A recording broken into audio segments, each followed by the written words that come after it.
I have all the questions on my phone here. Okay, cool. Yeah. How's your day been? It's what 10 o'clock for you? Yeah, 10:30? yeah, it's coming at 10:30. Man. Well, what'd you have for Yeah. dinner? Oh, nothing exciting today. I don't cook when I come home from work. Ah. I'm just around food. I eat so basic at home. You know, it's funny. I used to work in a kitchen, and I ate when I would get home. I'd hate the smell of food. Yeah, I'm just, I can't face coming home and cooking. I'll eat like toast with beans on it or scrambled egg and toast. It's literally, I'm the most boring person with food. When we're doing it, don't be. You might hear the dog howl every now and then. It's okay. It's okay. Hey, Vicky, how's it going? Cooking all day. He refuses to cook at home. Yeah, I used to work in a kitchen and a hotel, and I used to work hand in hand with like room service.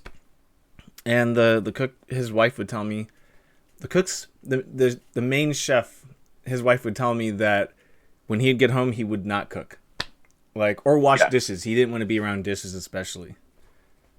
So it had to be. I actually don't mind the washing up at all. It's just the cooking part. When I get home, I'm just like, I can't do it. Can't do it. I can't face anything. If I force him, he will cook. Oh, okay. I see how it is. All right, let's see. And then how are you doing today, Vicky? How is it going? And then you play video games too, right? Like you stream food and games, I think. Yeah, I haven't done the gaming as much the last couple of weeks. I've been doing more food because I had some annual leave. Mm-hmm. But I do some Red Dead and Switch. I like to do a little bit of. Doing good, thank you. Yeah, you're welcome. You're welcome. Yeah, because I met you and Vicky through Bob or Red Voodoo. Bob, yeah. Yeah, I've known Bob a long time. Oh wow, okay. I think it's like 10 years now. I've known Bob. Huh. Through something else, wasn't through Twitch, but yeah, we've been in America and we've met up, and he's come to New York when we were there, and he took us to the Red Sox game for our wedding anniversary and our honeymoon. Sorry, not anniversary. Yeah. When we were on honeymoon, so. Do you watch wrestling also, like professional wrestling? Oh yeah, since I was like 4. Okay. Dang, we got. There's a lot of questions in. Good, because like usually I have questions. I have professional wrestling questions that I'd written when I interviewed Bob, and I think I asked Slender Monk, but like most people don't answer him. But I could ask you. Hey, Swell, what's up, dude? Red Dead Socks. That sucks. What's going on, Swell? All right. Are you want to get started? You want to take some more time? Okay, cool. So this week for the streamer interview, I want to thank my special guest dekrob84 for being here. Thank you for your time. Thank you for having me. Oh yeah, of course, dude. All right. So let's see. So since you're a cook and a gamer, it's gonna be like a two-parter for the questions. So, what got you into gaming, and then what got you into being a chef? It's Kirsten. I would say me mother for both. Oh wow! Okay. Answers. So like both my grandmothers were bakers. My dad was a chef. My mother was a chef. They're all in and about that way. Chefing wasn't actually what I was going to do. It was an easy route because of everybody doing it, kind of thing. So I just like kind of followed in what my family did. Yeah. Originally I was actually originally going to plan to do animation design. Oh wow. But it was the expense, the amount of time to do it, and I was just like, chefing's like 2 years education. Uh-huh. So I thought I'll follow in what the family do. But yeah, my mother like surprised me one. I'd never asked for a gaming console or anything. She just turned up with this Nintendo when I was really young. Yeah. And that was it. Just I got hooked. Nice. To Nintendo. What was the first game you ever played? On Nintendo, I think it was actually Mario was the first one. The original NES. Nice. The original NES Mario. And then it just went from there. Like I had the Nintendo, and then it just like my dad like got me a Commodore 64, and I loved that thing. Wow. Okay, so you were like classics. I used to play. Yeah, I used to play the hell out of that Commodore 64. Nice, man. Yeah, I still have nightmares about getting up to the 99% loaded, then it'd fail and you have to start again, and it's great. Love that system. Solomon, thank you for the 100 bits, man. Appreciate that. Thank you. Let's see. What was the first dish that you ever cooked by yourself? By myself. Trying to think back what it was. Oh, it was a rhubarb crumble. Ah, nice. Dessert. I think I was about 8 wow. year old. Wow. When I remember watching my mother and I wanted to do it. Yeah. One of the neighbors, he used to have rhubarb grew out of his garden. Yeah. So he used to give it to everybody, and so everybody just used to cook rhubarb. But I think I was about 8 year old first time I cooked something. Dang,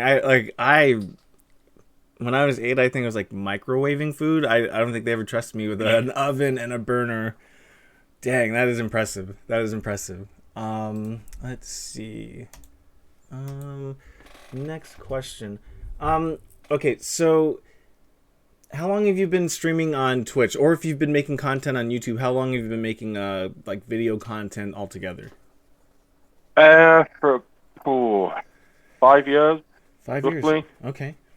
I started on YouTube just because I was had some time off work and I needed something to do with my time. Yeah. So I thought, I'll give this YouTube a go.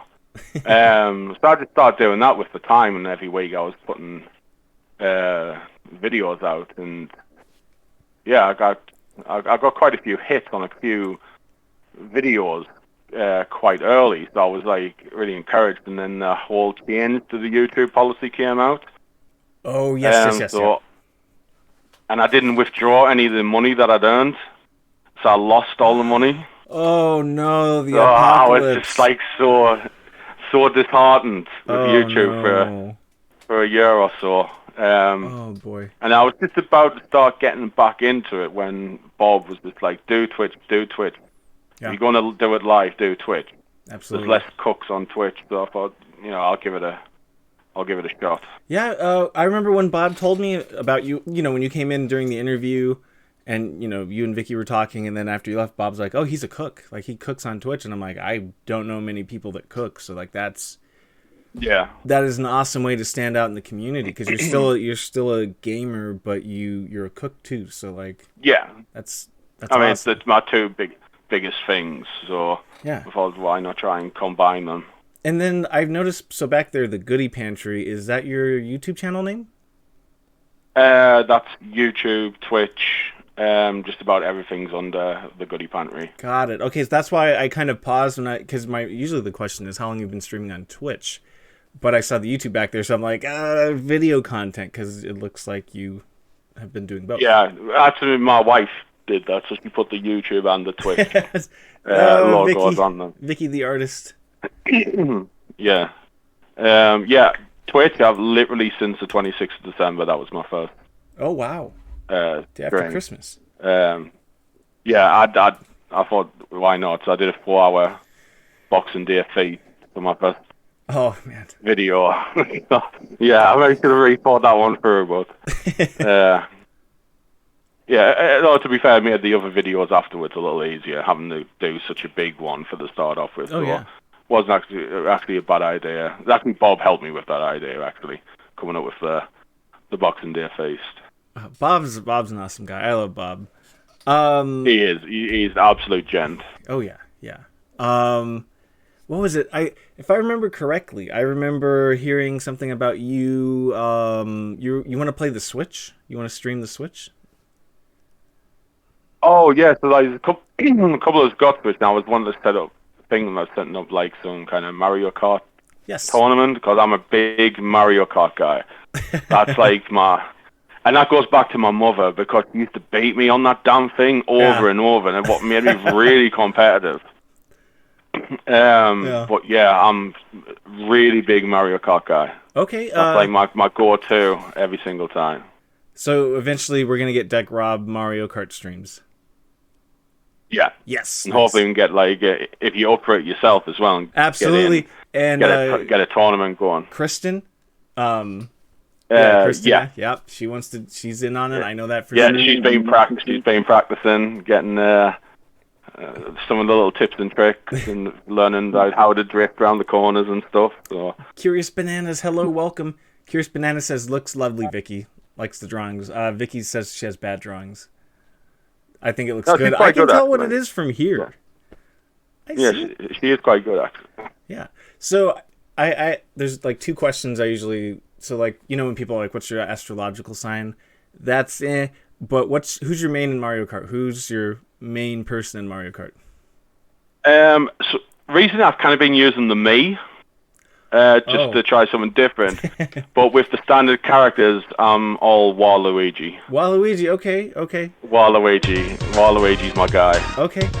It used to be Wario. Yeah, and mine used to be Wario. Okay. And then when Waluigi came along, I was just like, that is the best character ever. And I fell in love with Waluigi. I was like, I can't not use this guy. Thank God for picking him, because I still use Wario. So thank you for picking Waluigi.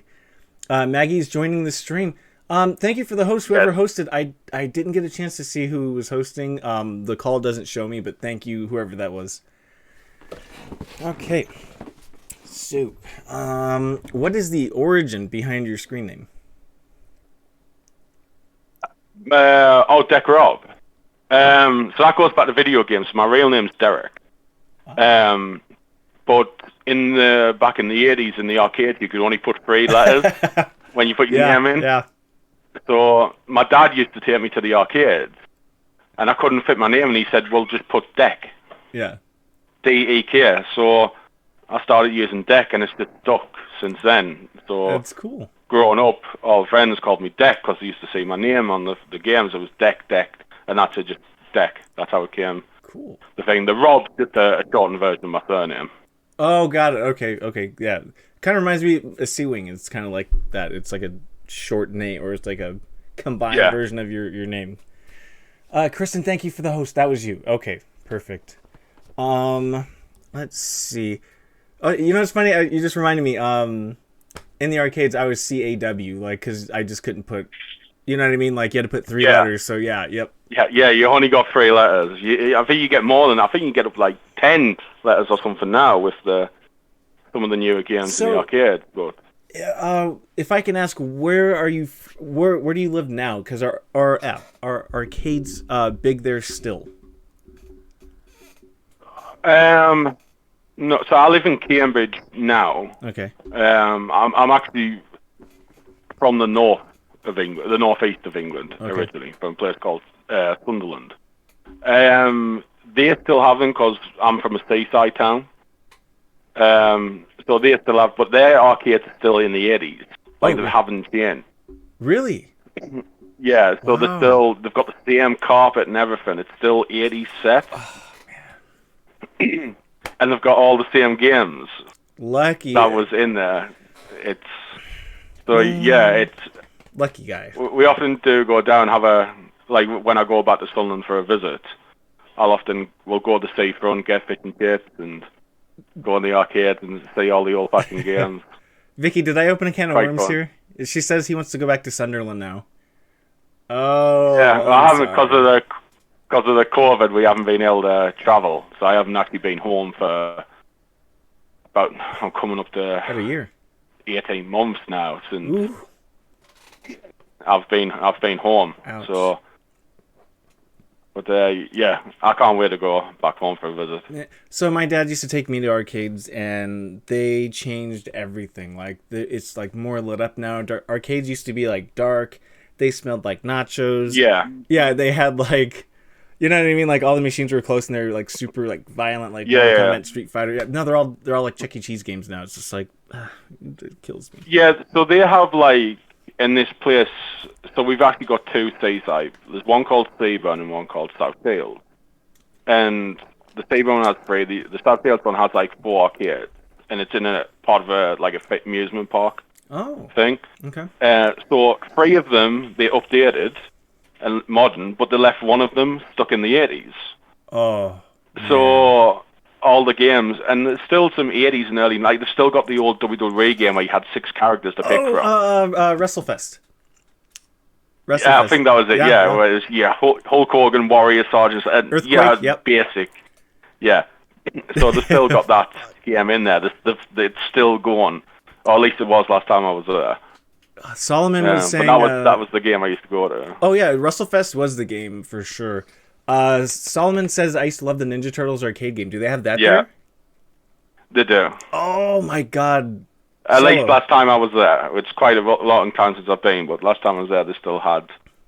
Oh my god. There was actually, those were my 2 games I went to. It was the wrestling game and the Turtles. Wow. Yeah. Wow. Red Voodoo Bob, thank you. 17 months. Hey, Bob. Oh my god. We were just talking about you, actually. Means a road trip solo. Actually, okay, so this isn't even on the questions, and I've actually never asked anyone this question.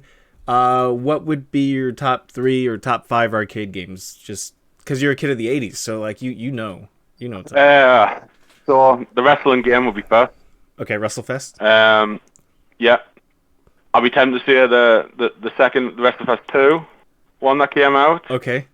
Oh, I think it had additional like Demolition Brothers and stuff was in there. Oh, okay. So you're talking about the first game was Superstars, WWF Superstars with Andre the Giant Superstars. and $1 Million Man. Yeah. Okay, so that's Superstars. That number was 1. it. Yeah. WrestleFest number 2. Got it.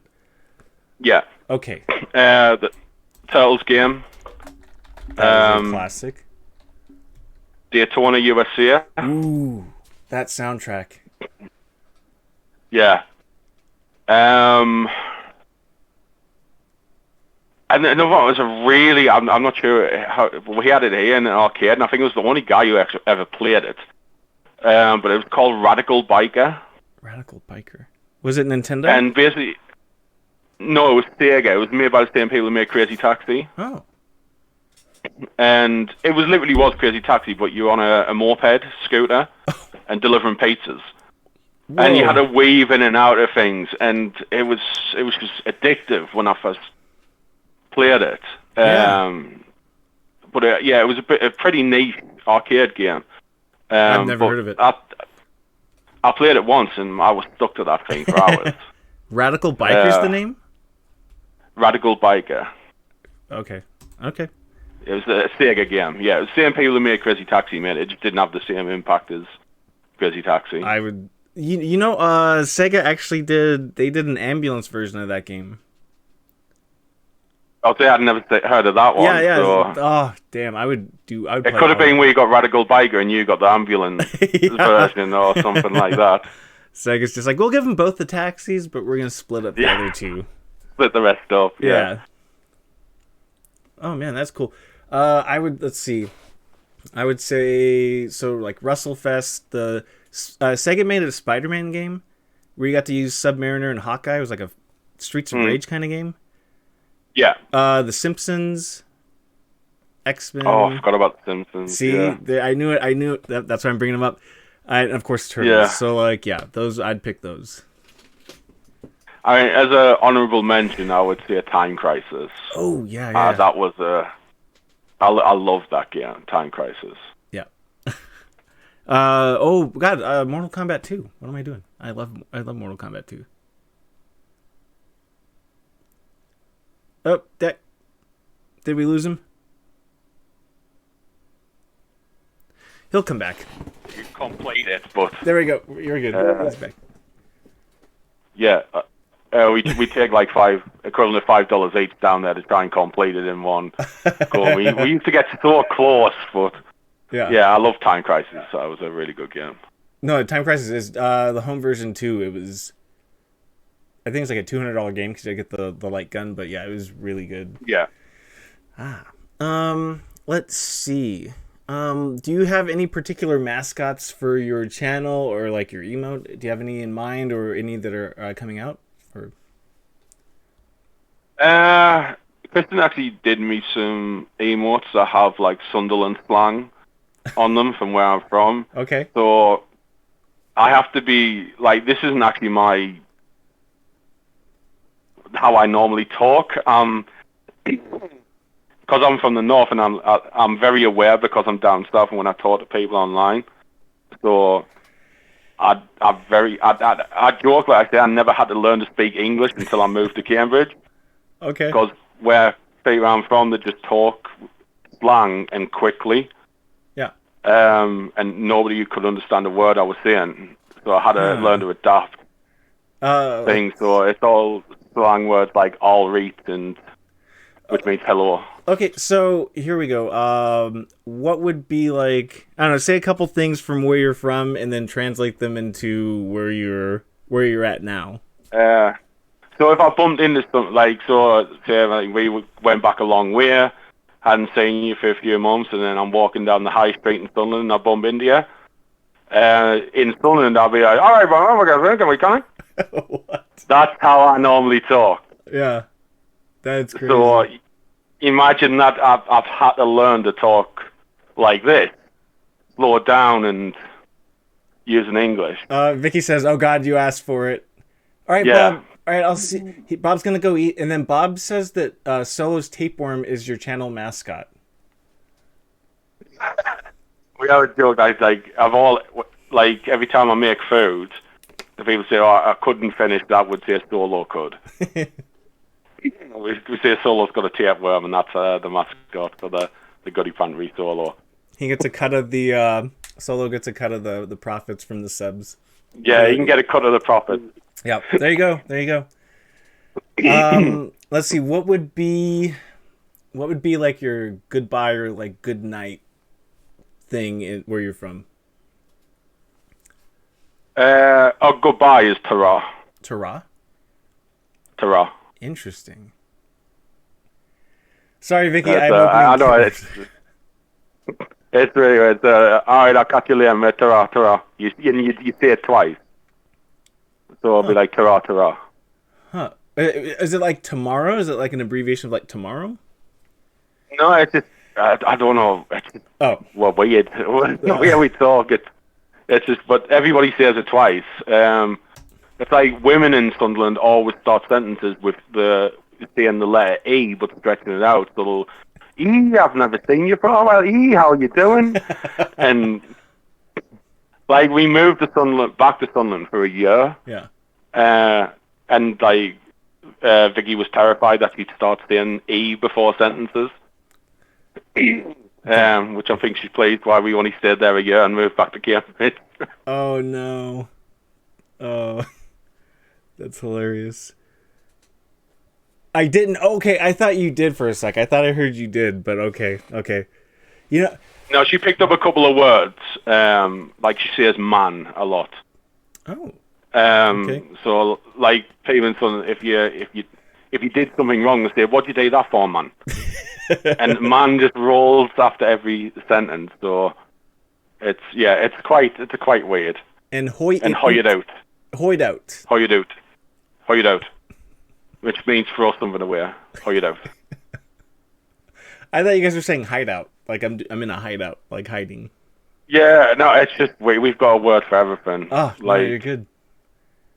It's and I get it why people struggle so much with it. It's why I've had to learn to be like this.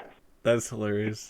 Well, like my family is from, my dad's side's from Michigan, my mom's side's from Kentucky, and like the Kentucky side, it's like, it's like they speak English, but it's the draw and the slang is so different than coming over here. Like, yeah, I totally get it. Yeah.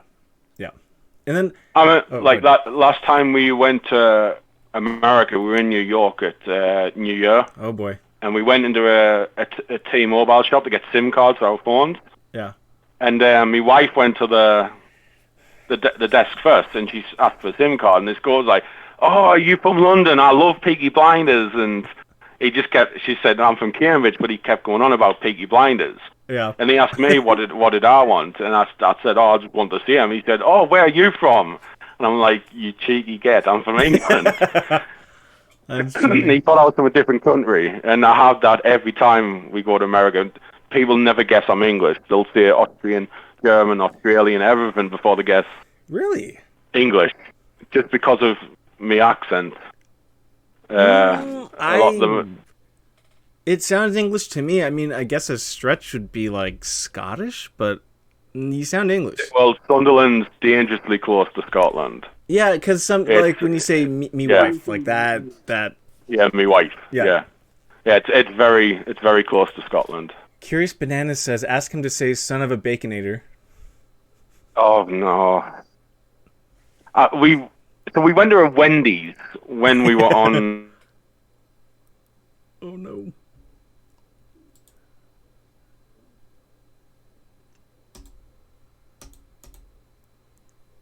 Oh, Dick.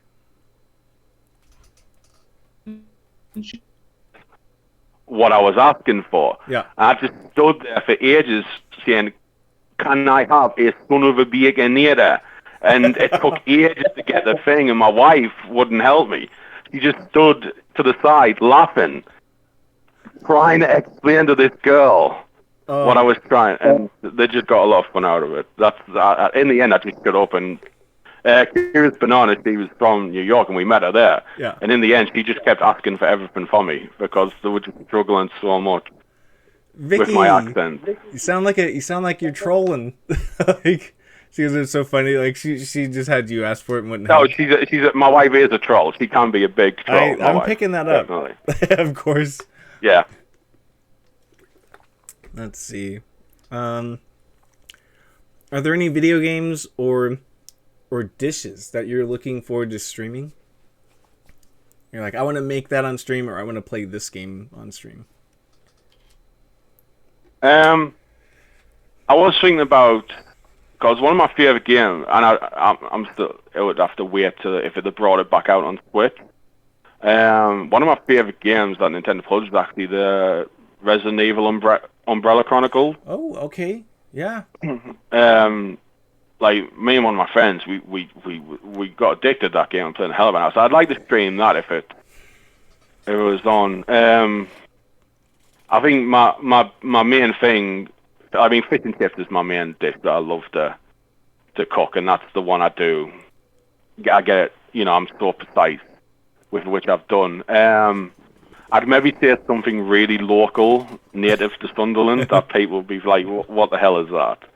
Kind of thing. Yeah, go for it. But I'm quite a keen bread maker, so I do a lot of different breads when I cook. So one thing I am maybe think, I will do eventually is do French baguettes and show people how to make those. Wow. That's something I'd probably do. Curious Banana says bread takes so long. Solo says she has to be though because he's a big troll too sometimes. Wow. I don't know what you're talking about, Solo. I'm getting some intel.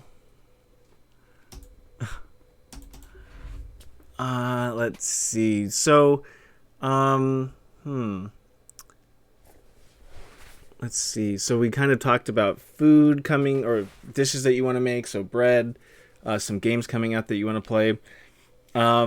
Let's see. So if someone were to come to you and they wanted to start, or they wanted to get into streaming, what advice would you give them to start off streaming?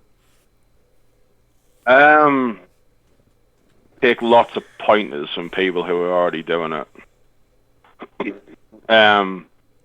So like Bob was my main go-to. Like I just kept picking his brains. Yeah. Forever. Kristen showed me how to set things up for like stream elements and stuff. Oh wow! Because my first one, I just did it for my iPhone. Oh nice. The Twitch app. Yeah. But yeah, I was just Kristen helped me with the tech side of it, and I just had a call one day with Bob, and I was like, look, what's the best way to engage? So I just listened to everything what he said and took pointers. So, but it's like anything, not just streaming.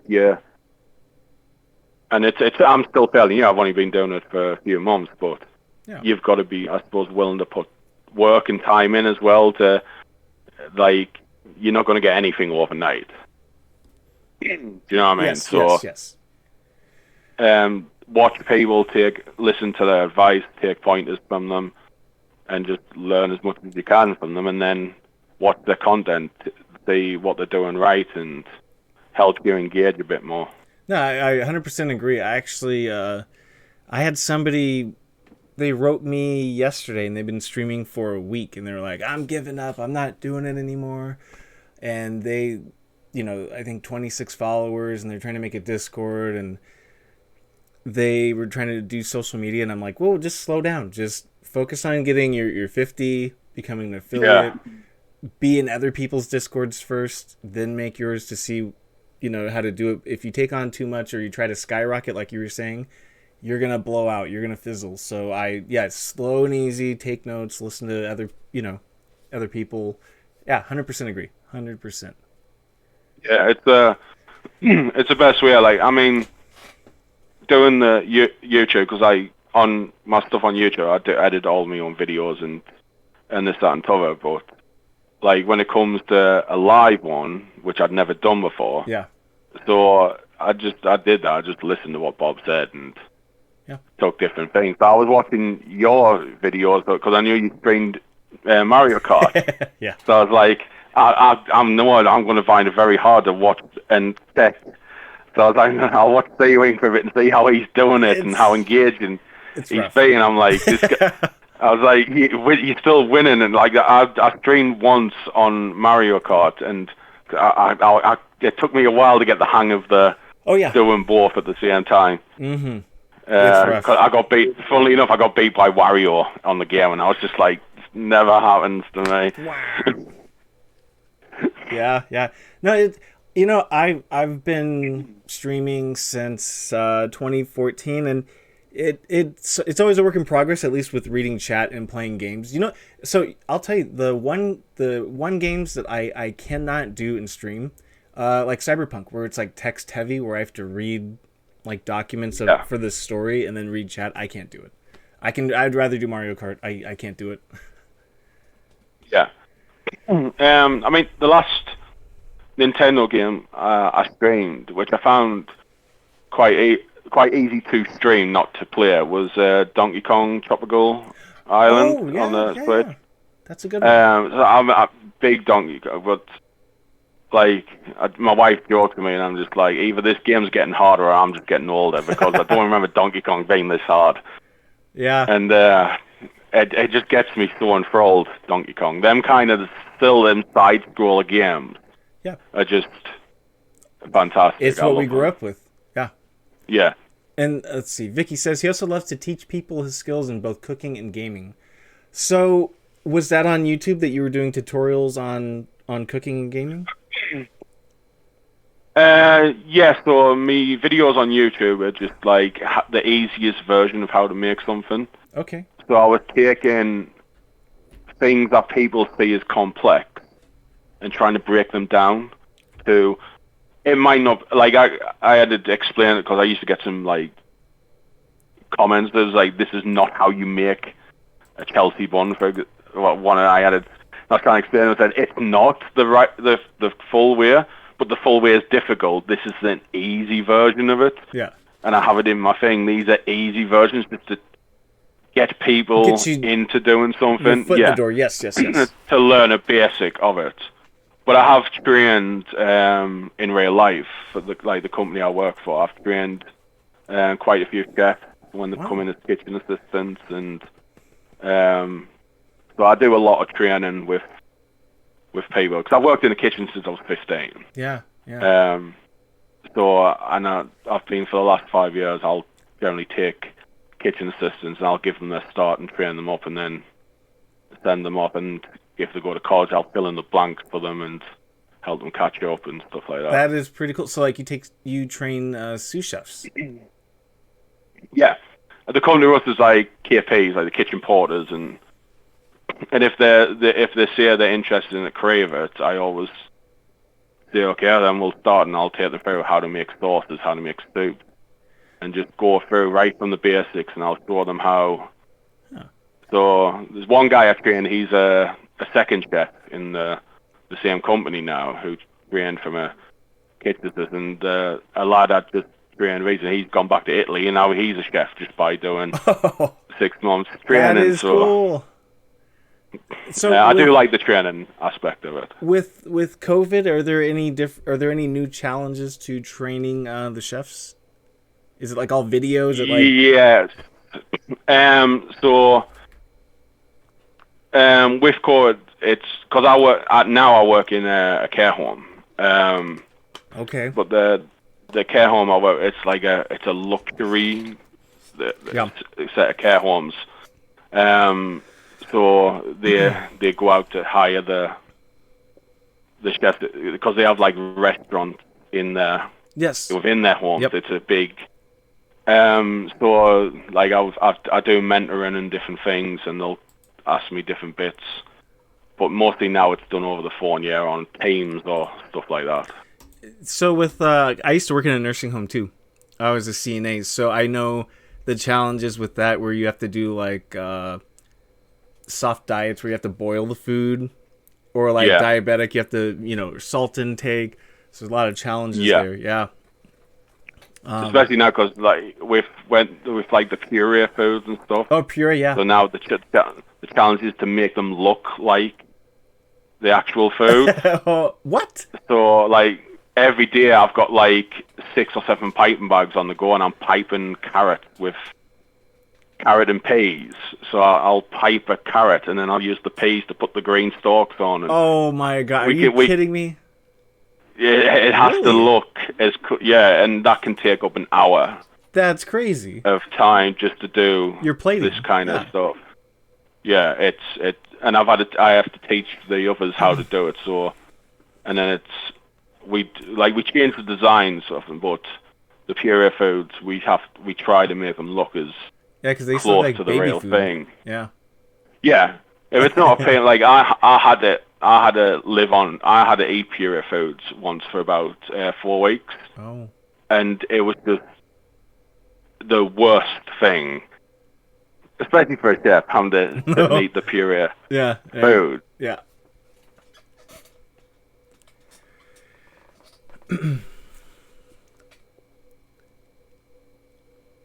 It froze. He'll be back.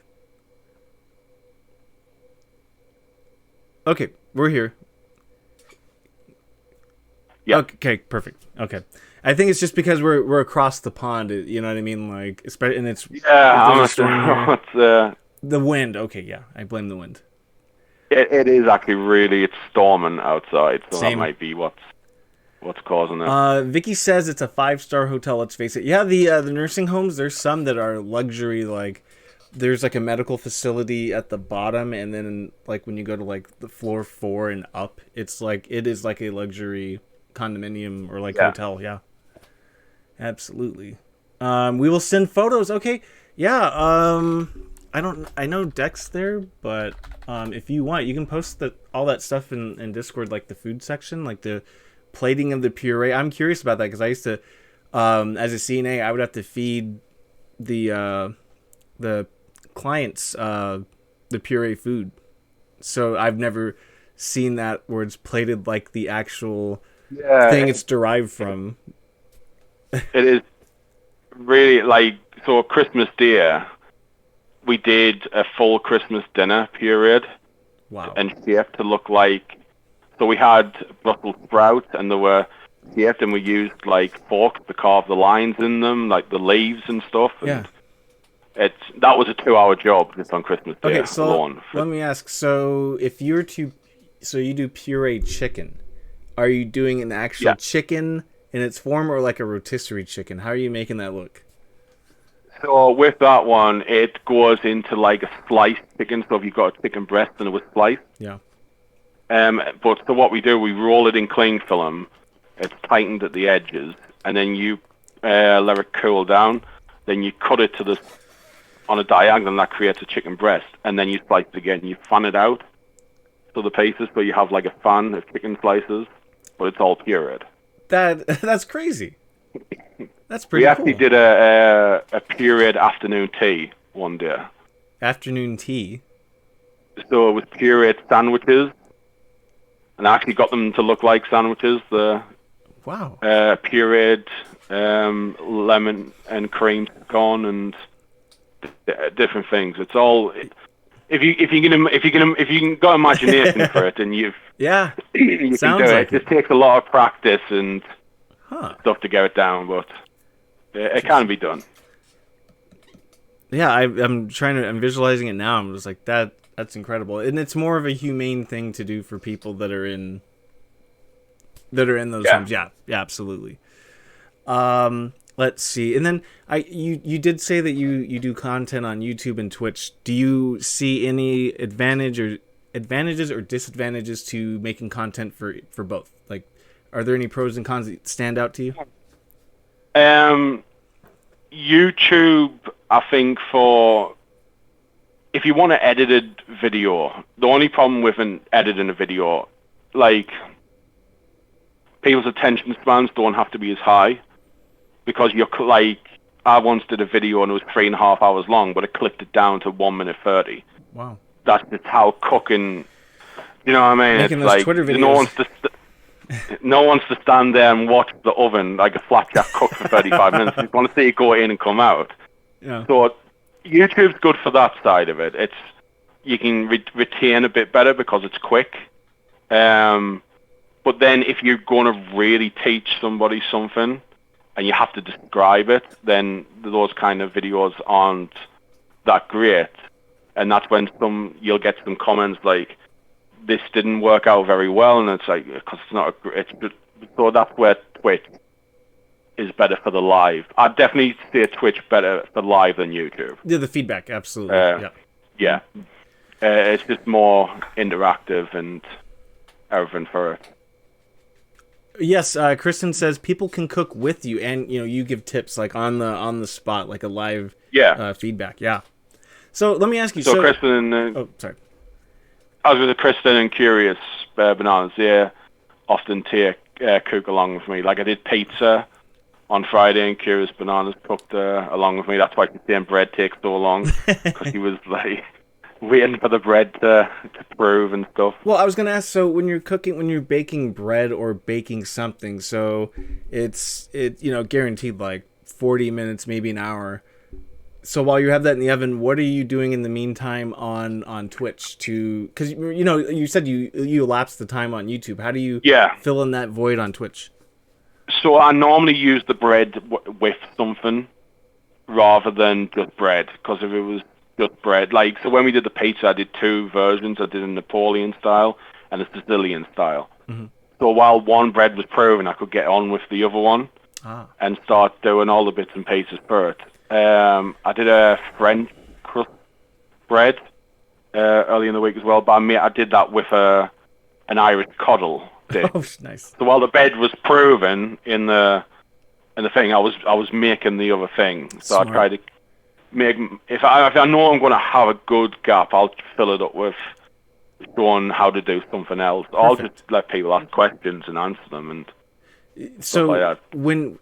Do you, like, when you're making a specific dish, I think you're making like pork burgers the other day.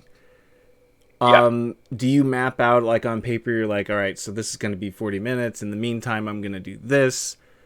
And you have it all, blocked off. That is smart. I'll start with the biggest thing that takes the most time. And then, so like my prep, like when I made a curry, I had all that prepped ready, because that was something that you go on different things. But when I did the last one, I did all the cutting and everything while I was waiting, just because it's filling in the time. Yeah. But also showing people like how to actually thread something with a knife really fine. So it just depends on what I'm doing. Yeah. How the dish turns out. Have you ever been distracted by chat and something stayed in the oven a little bit longer than it should have? Not as yet. Okay, so, knock on wood. I have been worried about I honestly hate cooking curries. I can't stand making curries. The curry's just one of them things I I never rate my own curries. I just don't think the taste is as good as other chefs. Yeah. And stuff like that. So because all my dishes, I put 2 options out, and everybody picks what I cook. Okay. So Bob does a poll for me in Discord, and they pick whatever, and they picked the curry, and I hung my head. I was like, but because normally I would say I'm not that great with curries, but fortunately that day that curry came out exactly right, and I was just thank God. There we go. But then I went to work 2 days later and made a curry, and I ballsed it up. At least it wasn't on Twitch. Yeah, I was gonna say you save face on Twitch. That's all that's important there. Yeah. Bob says you're a professional. He's a pro. Thank you, Bob. Kristen says the curry went well. It felt like it. I was very busy when I was trying to figure out and keep up. So that's an interesting thing. So what if somebody doesn't get all the steps? Do you go back and tell them? Yeah. Okay. So when I'm there, I'll like every 3 or 4 minutes, I'll say, "Is everybody caught up, or do you need a little more time, or do you need anything else repeating?" Oh. And then they'll ask in the comments. I'll go back and I'll talk back through it. Yeah, because I am, because that's the thing. I'm not the most self-aware is that people don't want necessarily be able to chop the same speed. So that kind of goes out of my mind a little bit. Oh yeah. Well, keep in mind too, if someone's watching you on their phone or their iPad, I think there's like a 5-second, 10-second delay from what you do versus what they see. Yeah. So yeah, you're cutting really fast, and then by the time you're putting it in the oven, people are still like.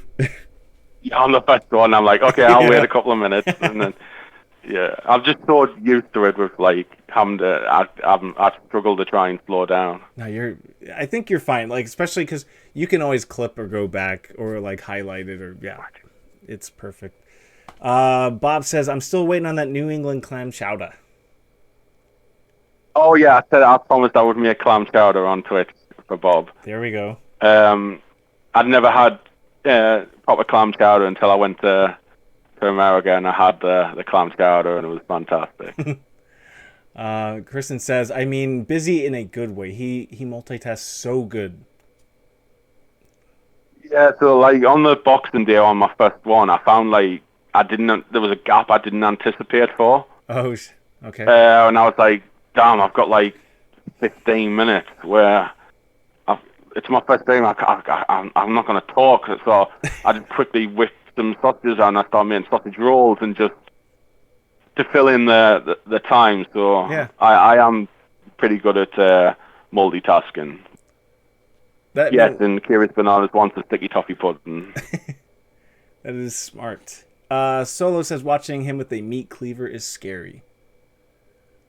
Yeah, so I've got even if I'm doing a small job, I'll use the biggest tool I can get. Okay. Because my hands are like quite big. Yeah. So even if I'm peeling a potato, I'll use like a blade that's maybe that long, and I'll just stand there peel by hand with it because the little ones get so lost in my hands. Yeah. But I've got a big cleaver. It's got a blade about that, and like Vicky hates when I. It's a cool thumbnail too, so people are like, I follow you, so people are like they see you with like a big knife like on the thumbnail. They're like, let's see what this guy's doing. He's got a knife or a big cleaver. What? Let's see. Curious Bananas sticky toffee pudding. Okay. Vicky hates the cleaver. Yeah. Big show hands. Nice, Bob. Yeah. Always calls him the big guy. The big guy. Vicky says he's the Big Show's son, getting them AEW checks. I'm quite a large guy, so I've got that Big Show thing for a long time. When you see Bob, you got to get him and do like the chest slap, the Big Show.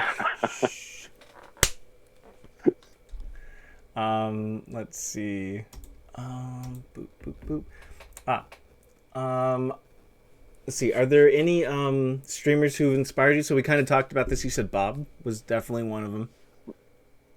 Yeah. No?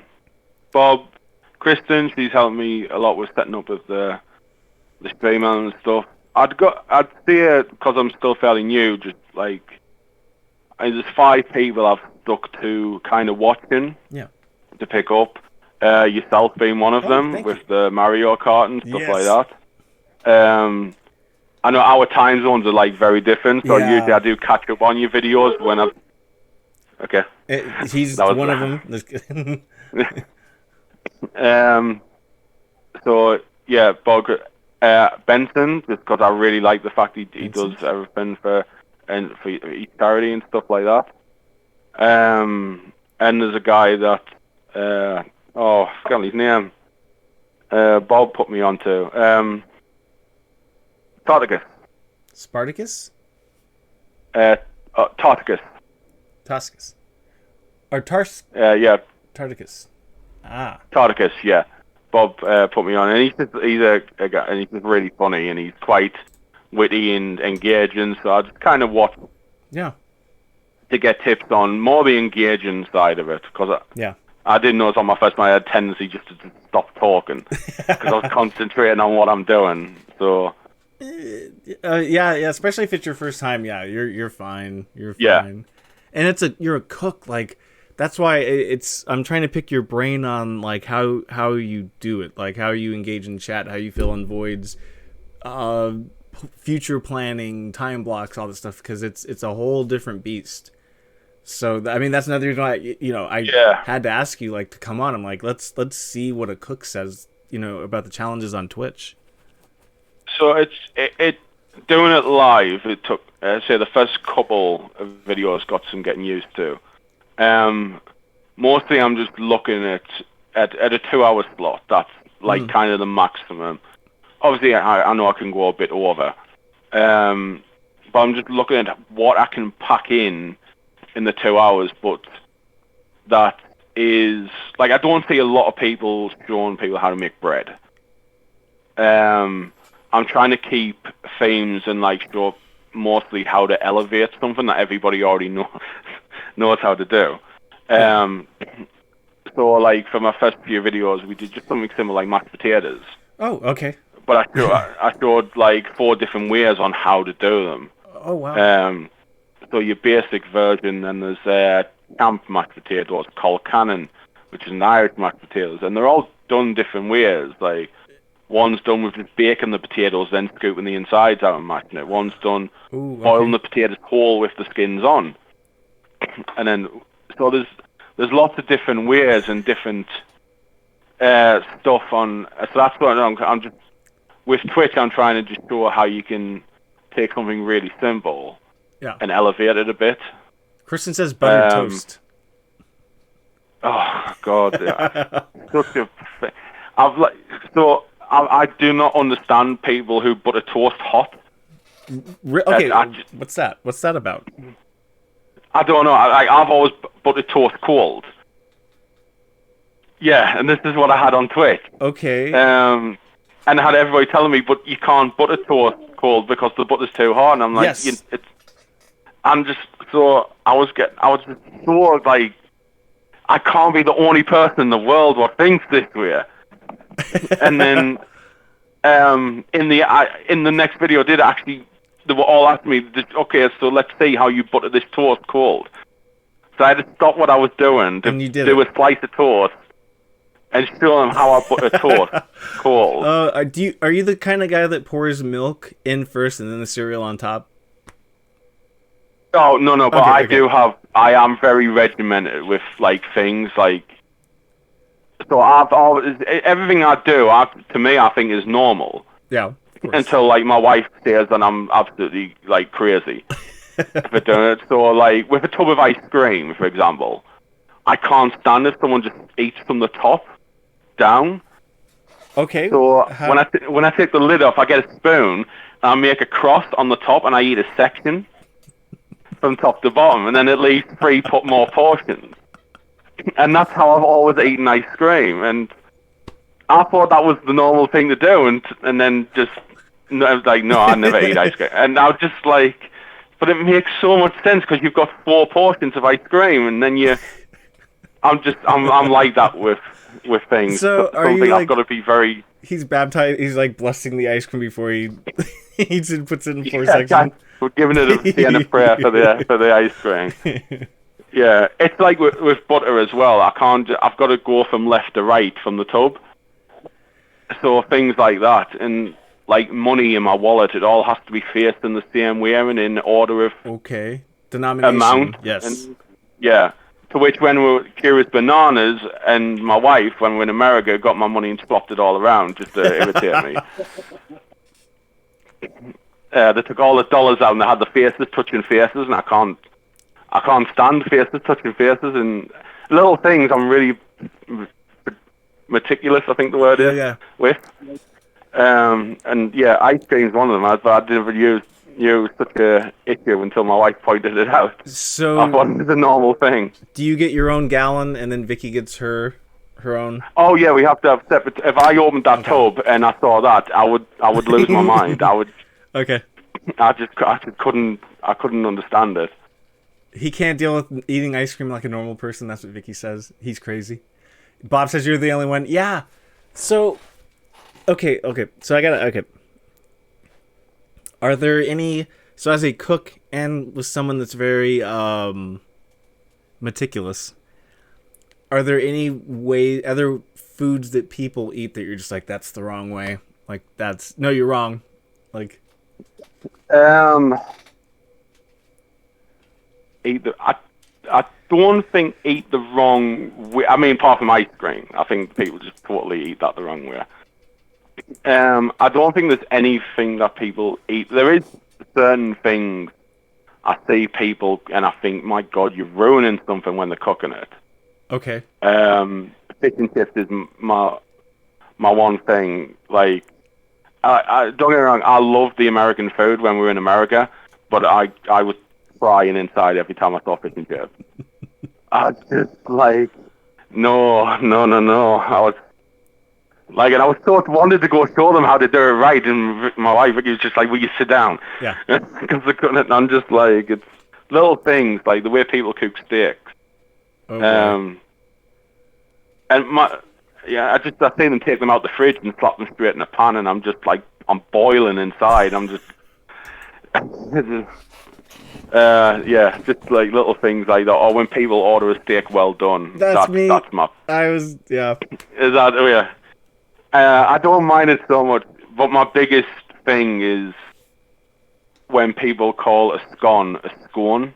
I don't know why it irritates me so much. Yeah. I can't get past it. It just irritates the life out of me. So I gotta ask, what is it about a well done steak? Like what is it? Is it like the juices or? No, it's just for me. I get it because I used to eat steak when I was a child. I used to eat steaks well done. Yeah. Because like blood was I was like, oh, you can't. Yeah. But the first time I tried it, it's actually not the fact that people won't eat it like medium rare. I'm fine with people who eat it well done, who have tried it a different way and said that's just not for me. That's fine. Okay. But like when you get people who just won't flat out try it, I'm just like, well, you don't know till you try. So that's kind of like my thing. What is your textbook definition of a steak being cooked? What is the ideal dekrob temperature? Temperature is 60.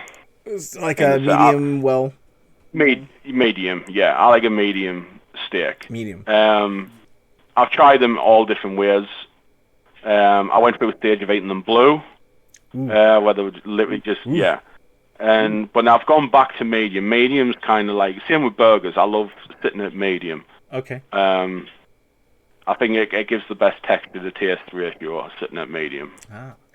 Let's see. Bob says he's not lying except when we went to Johnson's farm. Oh, yeah. I love that place. He took me to this local like farmhouse in Boston when we went to see him. And he'd ordered me, like he said to get these pancakes, and this stack of pancakes was like that, and I was being able to eat a lot of food, but I was just done in after a couple of forkfuls, and Bob was taking pictures of me, laughing that that America beat me in this food, but it was so good. I still say it's the best place I've ever eaten in America. That Johnson's Farm. Okay. Bob. It was that good. Huh. Okay. Let's see. I think so. Yeah, we did open the can of worms. Oh, Solo says microwave and air fryer. That's the wrong way. So you're talking about for fish and chips? What is that? So I keep saying like air fryers are the devil. I just don't understand them. Okay.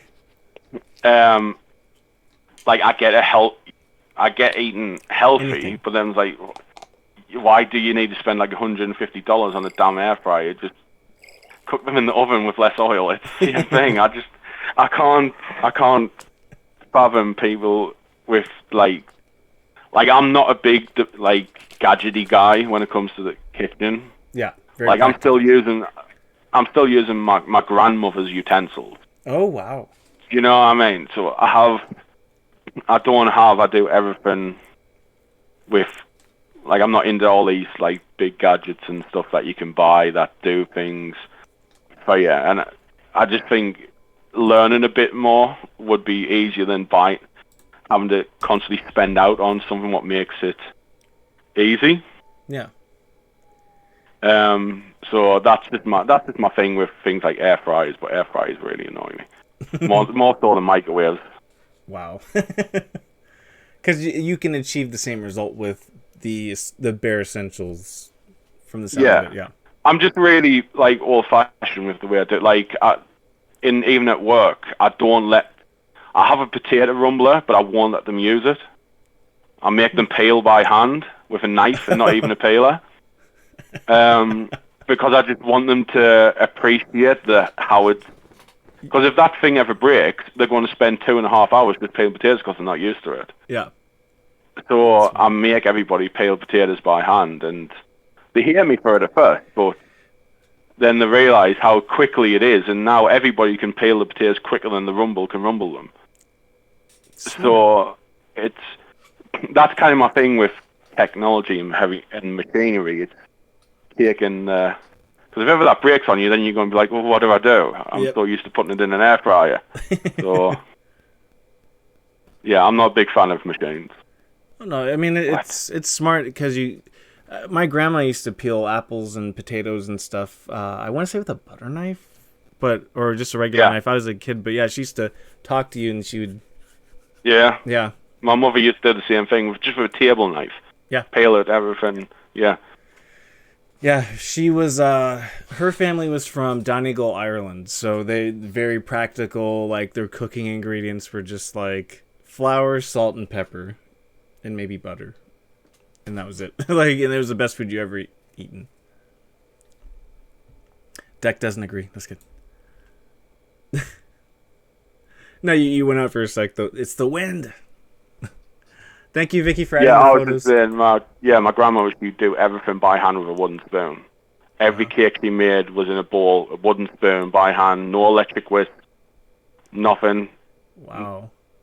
Like I tried making one with her, and she beat me to it in speed, and she's 90-year-old. I just couldn't keep up, but she's so used to doing it, she won't change. Yeah. So that's kind of how I am. The way I was like, I want to stay that way. Oh yeah, old school, traditional with things and doing the old school ways. Let's see. What are your favorite game franchises or favorite games individually to play? Anything Nintendo, I'm always willing to give a try just because it's Nintendo. With Sega was Sonic. Sonic is the Sega's Mario kind of thing, and I always liked that game. Big fan of back in the day. Big fan of Namco. Oh, Tekken. Yeah. They had such a varied library. Yeah. Of games. one of my favorite games, and I wish they would bring it back, was Virtua Fighter. Oh, Sega, yeah. Yeah, like I mean, I like all the games, but Virtua Fighter was the game for me when it comes to that kind of game. Yes. For me, it was above Mortal Kombat, all of them. Oh, wow. It was Virtua Fighter, and that's one of the other ones I used to play a lot in the arcade, and different things. Xbox was Gears of War. I loved them. Them games. Yeah. Gears 1, 2, and 3. Absolutely loved them. Played them on every level all the way through. Couldn't get enough of them. Halo 3, big into Halo 3 when on the online when that. Oh yeah. That was a big online game. And going really, really far back, well, on the Commodore was like Paperboy. Yes. Play that so much with Paperboy. Those were that and Skate or Die were like super hard, but I loved them. Yeah, every time that car, even though it would never go into the road and it came out the garage, it still made you jump, and you crash into that drain gate, and I was just like, you'd never learn from it. But yeah, I used to love playing that on the Commodore and stuff like that. Catgut, how's it going?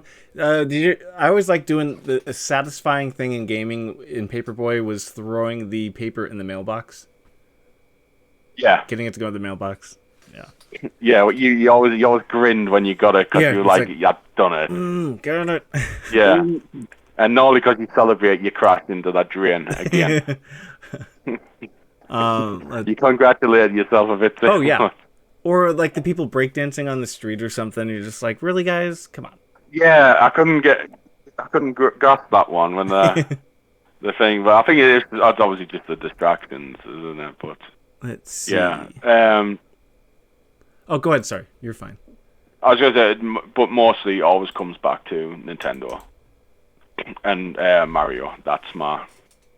Okay. Anything Mario, I can't get enough of Mario. Yeah, the Odyssey was pretty good. 64, they just released that, and Sunshine and Galaxy, I think. Dude, yeah. You'd love it. You'd love it. Galaxy was a really good game, actually. I remember getting that I think it's the Wii, the original Wii. Yep. Yeah. But that was it was really. I thought it was pretty game changing compared to what, you know what I mean, like the style and everything. The motion really controls. Good game. Yeah. It was so good, and the Mario Brothers I had on the Wii U, which I know didn't sell very well, the Wii U, but it still had quite some games. So I'm glad people are getting to play them on the Switch. Yeah, they're re-releasing the one you're talking about, the cat suit one. They just re-released it. Yeah. Yeah, because a lot of the Wii U had loads of really good games that people never got to play. Because a lot of people thought the Wii U was just an add-on to the Wii, and like, no, it's its own system. Which they did a really bad job marketing that thing because it just looked like an iPad accessory to the Wii, like you were saying. Yeah, yeah, and that was the thing. But yeah, it was. I'm glad to see some of the games on Switch and the people are trying them and think, the Wii U was actually had really good games. They did, yeah. So, well, since we're into that category, if you could port or remake any 3 games to current gen platforms, which ones would they be? Oh,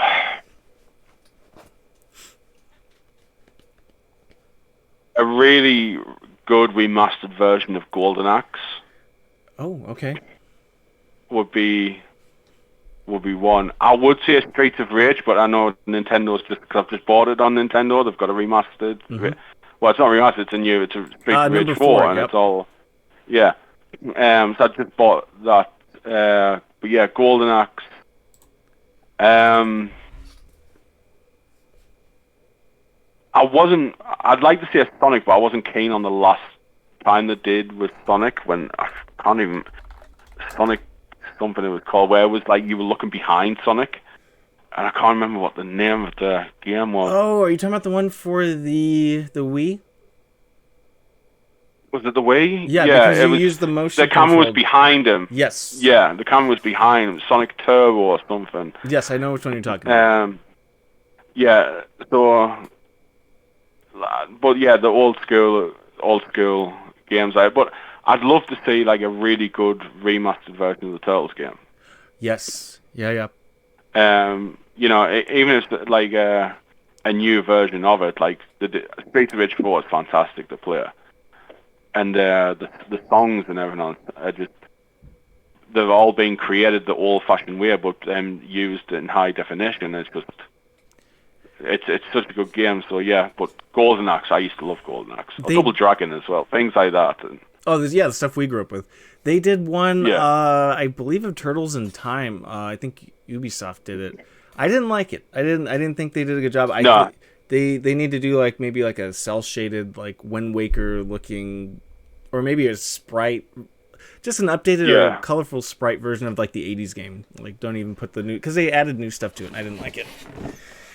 Yeah, I think they just need to go back to that original style of Turtles and bring it back. Because I think they're trying to do every version of Turtles they bring out. I'm just like, God damn it! Why can't you get? They got it so right in the '90s, and you can't get it right 20 years later with all the technology you got. I feel the exact same. I'm just like, that Turtles, the last one they did, the remastered, it looked ugly, and I'm just like, can you just go back to like the colorful sprites, like please? Yeah, like with the van turning up and Splinter jumping out, and you know what I mean? Just go back to that kind of thing. Let's see. We got some comments here. Solo says WarioWare was hilarious.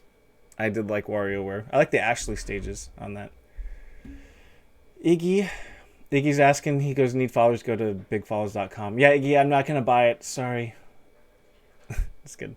Let's see. Iggy says, doing good. Glad to see Deck up on the interview. Solo says, be careful when you say Iggy. I have it added to the ban list on some of the channels I'm a mod on. Ooh. I have an Iggy sound alert, by the way. I don't know if you guys can hear it, but... Keep me covered. I'm reloading the RPD, so it'll take like a minute. So I was playing with Iggy, and he was running, and he was reloading like a gun, and he was trying to hide behind something, and he was saying that he wanted us to keep him covered while he reloaded his gun, but it sounded like he was rapping at us. So I was like, Iggy, are you rapping at us? Like, what? Keep me covered. I'm reloading the RPD, so it'll take like a minute. I dipped again for me. No, you're good. You're good. But yeah, that is a funny story about Iggy. Oh, okay, here we go. What is the hardest game you've ever played? Hardest game?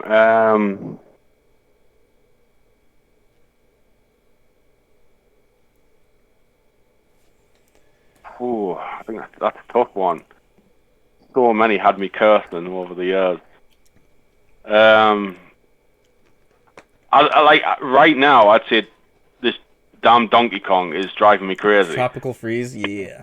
Yeah, one of the bosses, I just can't get him for the life of me. Things like that I found really... I think the hardest game I've ever played was Guitar Hero. Oh, okay. I really liked that game when I thought it was something really different when it first came out. And I got really good at it. I was playing it on the expert levels, going all the way up. But that damn Freebird song got me every time we had that solo on the thing, and you just couldn't keep up with it. That's actually that's the hardest game I've had to try to beat, was Guitar Hero. You never did it. I never did Freebird. I never got past the solo. Even taking it, the only way I got past it was dropping it down to easy. But trying to do it on expert, I got right through Guitar Hero, right up to that song, and I could never get past the solo. And it drove me crazy trying to do it. So this is going to be an interesting question. What are your random pet peeves? So we should all take notes here, because you're very quirky. Random pet. So I keep I'm gonna go back to toast again, and I hate it when people put toast flat when it's out the toaster, because I say it creates something like, I call it toast sweat. I was reading that in chat. when it builds moisture up, that drives me absolutely crazy. Because my wife will do toast. And this is what it drives me crazy when people say, "Can you put me some toast in the toaster?" I'm like, "No, I'm put bread in the toaster." And the things like that, get me so bad. And I'll say I take toast out and lie down flat and butter it, and then when she lifts it up, it leaves like a toast sweat on the chopping board, and I have to clean it. Toast sweat. Vicky says, "Oh, that's hush." That's White Sox fans. They're my they're up there. They were my new pet peeve when I went to Boston, because Bob, I'm a big football or soccer fan. Bob took me to the Red Sox game, and I've never been. It was the first time in America, so I've watched baseball for years. I couldn't wait to go, and it was the Red Sox versus the White Sox, and these three White Sox fans sat right in front of us. Yeah. But I didn't know American sports fans were mixed. Because our fans aren't like that, because they would destroy the stadiums if they mixed the fans over here. And I got really on edge. I was getting ready to have a fight, because that's when I thought. Oh shit! I thought they were there to cause trouble. Do you know what I mean? And I started Bob explained to me. He said, "No, we always sit together here." And he said, "I was like, no." I said, "You couldn't have Newcastle and Sunderland." I said, "There'll be deaths, there'll be murders."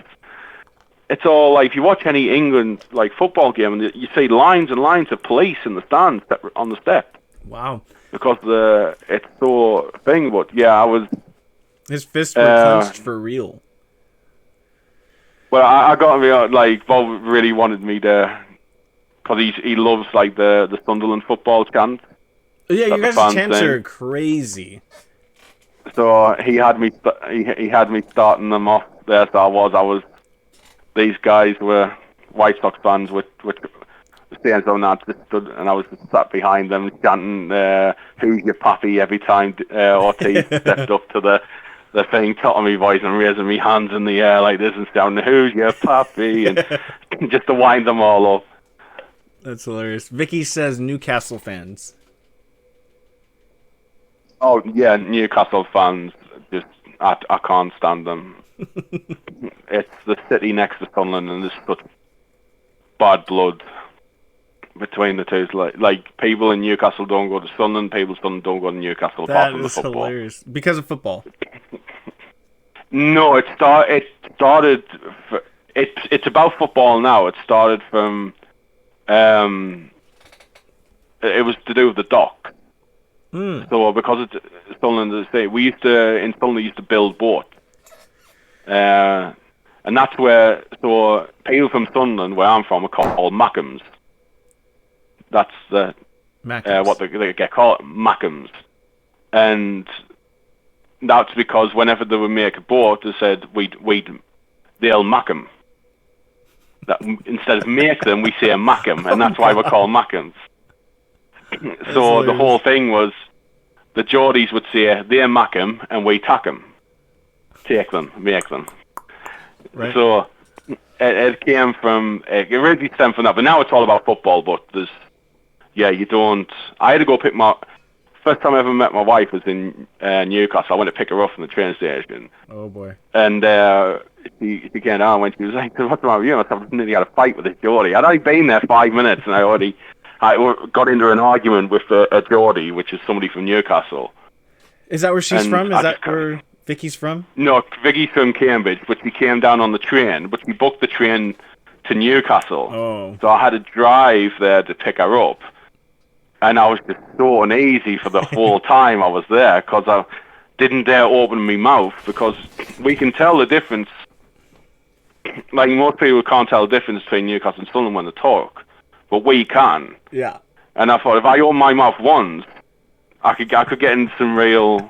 That's how bad it is. I can get into some real danger.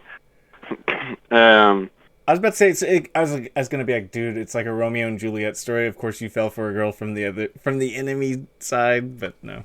Okay. Well, that you could still say that because there's a big north and south divide as well. Yeah. So that still exists. Yeah. Let's see. Are there any hidden skills or talents that we don't know about, or like party tricks? I'm trying to think. I used to be quite an impersonator when I was younger. I haven't done it for a long time, so I'm really out of practice with things. But I did have it. I used to do impressions all the time. I'm generally good at like mimicking accents and stuff like that. I can still do drawings, like animation and stuff like that. That's still something I can do. Okay, I gotta ask. Can you do an impression of an American? I gotta hear your default. I cannot do it. That's the one thing I can't. I can do the most basic thing, but I cannot pick up an American accent. I don't know why I struggle so much with it. Yeah. I can do little things like I can say "chada" and stuff like that, and like Bob says in Boston. Yeah. Ooh, you can. Oh yeah, I can imitate people's laughs. Can you do Slender Monks? I actually haven't heard Slender laugh yet. It's Scooby Doo. No, you said it. Yeah.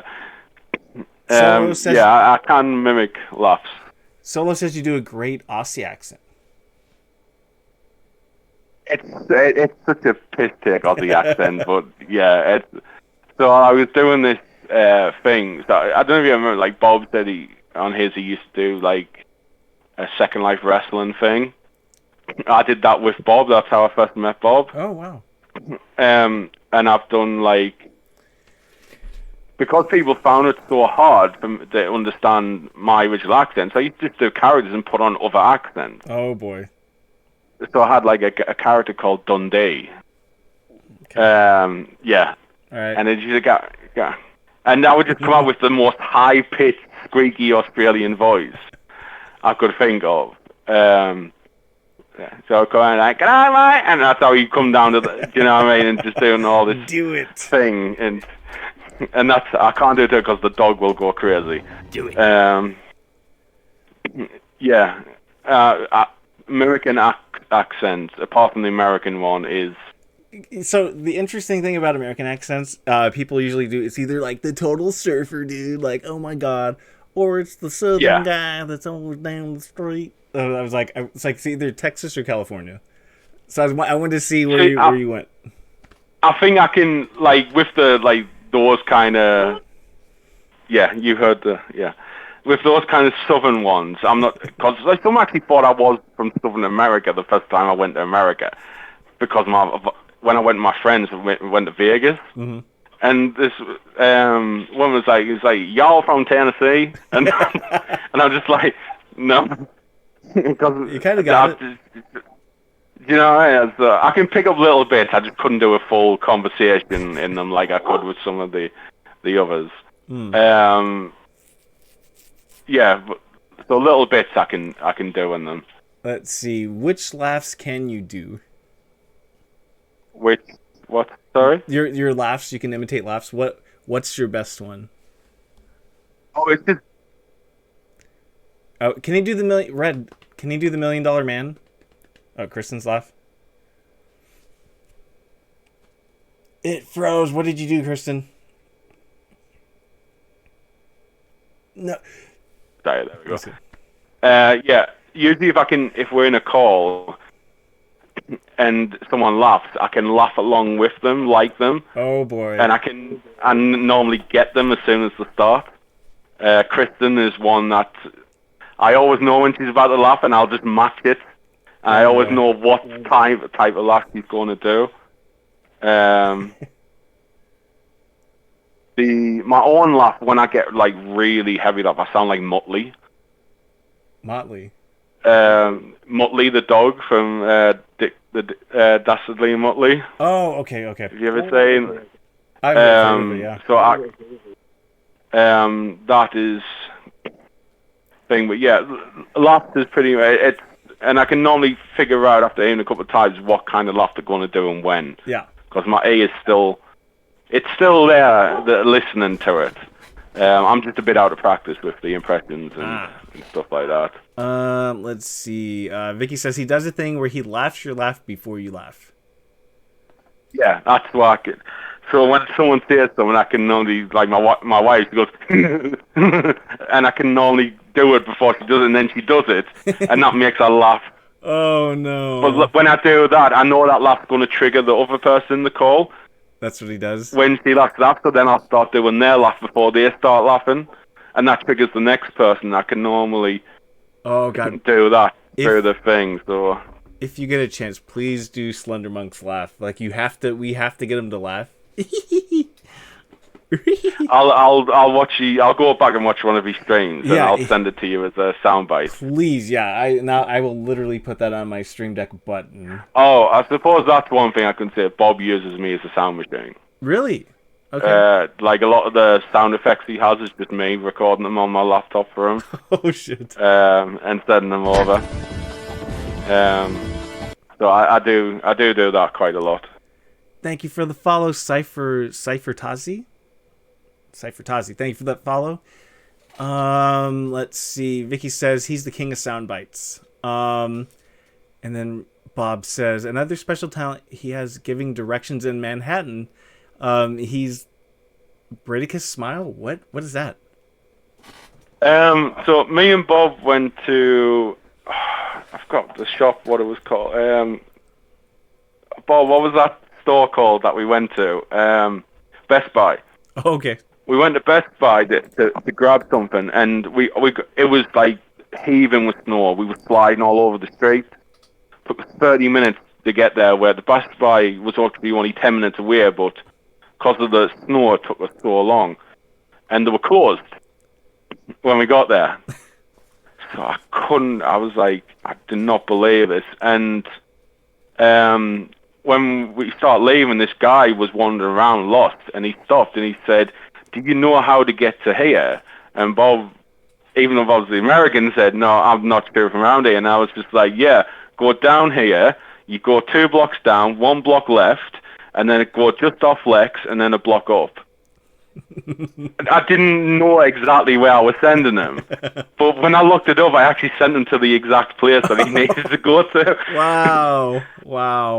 Because I was just trying to pay attention to all the things. Yeah. And like I thought, I don't think I've sent the right place. I used to just say, "Oh, everything's just off Lex," because it's got Lexington Avenue so big. So everything's just off Lex. He'll find it 2 blocks down, just off Lex. It's got to be close. And when we looked it up, it was actually exactly where I said it was going to be. The guy's like, "Hey, okay." Cypher says he's AKA the Baconator. Yeah, he loves that. He loves that story about the Baconator where the woman just couldn't get my order. Bob's jaw dropped. Banana says everything is just off Lex. Yeah, that's your meme. Looks like that. No, that's my thing. It's just off Lex. Bob's got you all on your Stream Deck. Yeah, I gotta listen to that. Is it like exclamation point laugh or exclamation point whatever, and then I can hear it? It's just different ones that have them as sound bites. Kristen has a few as stickers. Okay. So when you get one, you'll hear like a laugh or a certain word or stuff like that, and it's me recording them and sending them over. Bob says... the Chinese... What is that? The Chinese. So I went to Grand Central to get some Chinese food, because the Grand Central station was just opposite the hotel. And I couldn't figure out how the ordering worked because they were putting them in these trays. Yeah. I didn't understand what I was ordering. Well, I knew, and I said, "How does it work?" And I said, "Can I get like 1 thing of rice?" And he seemed like really angry. This Chinese lady. He was like, "You get 2," and I was like, "Okay, I'll take that one then, and that one." And said, "Can I have rice?" It's just she put the rice in. And then she says it's something else, and it's like, "No, you have this." And I was like, "Okay, I'll take that." And I was like, Can I get a couple of spring rolls?" And I give you 4. And she put extra spring, and I was like, I don't know if she's been angry with me or she's been generous. I was so confused with this Chinese lady. But I came back with this boatload of Chinese, and I was just like, I can't wait. And I went back there the next day, and I'm going to go back and see this lady and just do it again, just Oh no. thing. But yeah, the Chinese lady was. Because you're saying, I think was you're great. saying one. Like, can I get that one? It's like, no, it comes in 2, or it comes in 3. Yeah, it was probably something like that. But I think she was just so. But I couldn't understand whether she was being nice to me or really angry with me. It was just so weird, the experience. Let's see. Red says, we always have so many good stories. Vicky says, we never saw her again. Did you make her quit? That's good. No, I went back with Vicky a couple of days later, and it was someone else surfing, and I was like, damn, he isn't here. And I was just like, I was going to say, Vic, just go order a spring roll and just see what happens. And just listen to this lady. She's the greatest lady I've ever. I love this Chinese lady. She was fantastic. Banana says, I offered to take them to actual Chinatown in New York, but he says, no, I'm good with angry Chinese lady. So you're faithful. I don't need. Yeah, you're good. I was like that lady gets my custom. Now once she gives me extra spring rolls, that was it. I'm like, she's practically adopted me. Tough love. Bob says the Schnapple story is always a good laugh. So I'd never had this. I call it Snapple, and I know it's not, but it's Snapple. But once I get something in my head, I stick to it. Yeah. So I keep calling it Snapple. I'd never had it before, and our iced tea here in England absolutely sucks. Oh. It is awful. I mean, it's good if that's all you've ever tried, but when you try Snapple, because we don't get like a diet iced tea here, because I'm diabetic, I have to have reduced sugar. And I tried this Snapple in America, and I was absolutely hooked. Okay. And I bought 1 bottle, and then like I went back to the shop an hour later, and I bought like 10 bottles. And I took it back, and then I'd run out by the next day, so I went, and then I started buying the gallon cartons of it. My wife, we had a fridge in the room because my wife's also diabetic. She's insulin diabetic. Yeah. And I pushed all our medication out of the way so I could fit all this Snapple into the fridge. And after 4 days, I went back, and I was just like, there's no Snapple left in the fridges. And Curious Banana actually he took a picture of all that was left was the full sugar Snapple. I'd emptied the fridges because I got so addicted to this Snapple. Yeah, the whole thing was like doors, and I worked out. I think I spent $260 on Snapple. Oh my god! In the time I was there. Do you have it delivered home now? Like, how do you get your fix? So Curious Banana sends me the sachets. Oh wow! He's like my Snapple dealer. He sends them to me in the post. Wow. So yeah, I have the little sachets now, and I add them to water and just shake them up. But it's so hard because with COVID, I'm having to ration what I've got, and it's so annoying. Snapple dealer. Got all this Snapple, and I can't drink it. Yes, he's my Snapple. He's my tambourine man. Like the freebasing Snapple. Oh man, that is hilarious. Let's see. Well, we're on the favorite food question, and you being a chef, what's your favorite? What's your favorite dishes? Your favorite foods? Fish and chips definitely is the top one. A full English breakfast. Oh. Is another one which I never actually eat at breakfast time because it's too much. I always eat it as a evening meal or something like that because it's too much food.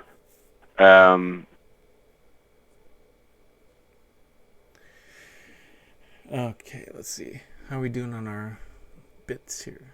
Okay, so it's a green square. Okay, you guys can use...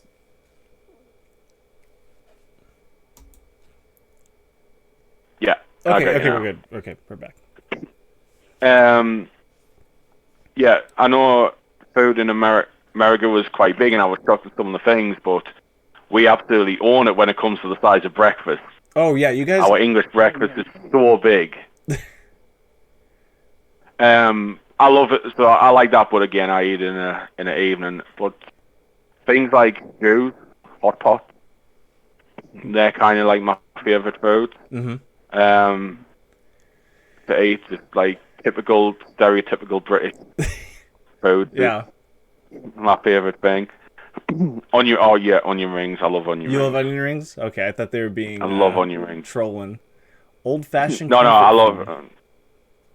Yeah, good old fashioned, like a hearty stew with dumplings and bread dip in the gravy like that. I'm just that's heaven for me. Yeah. With like Vicky makes a really good sausage casserole. Ooh. And she'll always get like a French baguette. So you just sit there and you snap the bread off and dip it into the gravy, and it's just fantastic. Them kind of foods is my favorite food. I'm not a big sweet guy. I'm more savory than.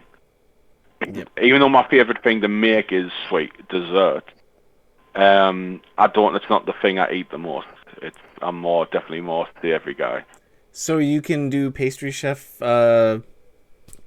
dishes as well? Yeah. Nice. So my first chef, well, not my first. My first chef job was a pot washer.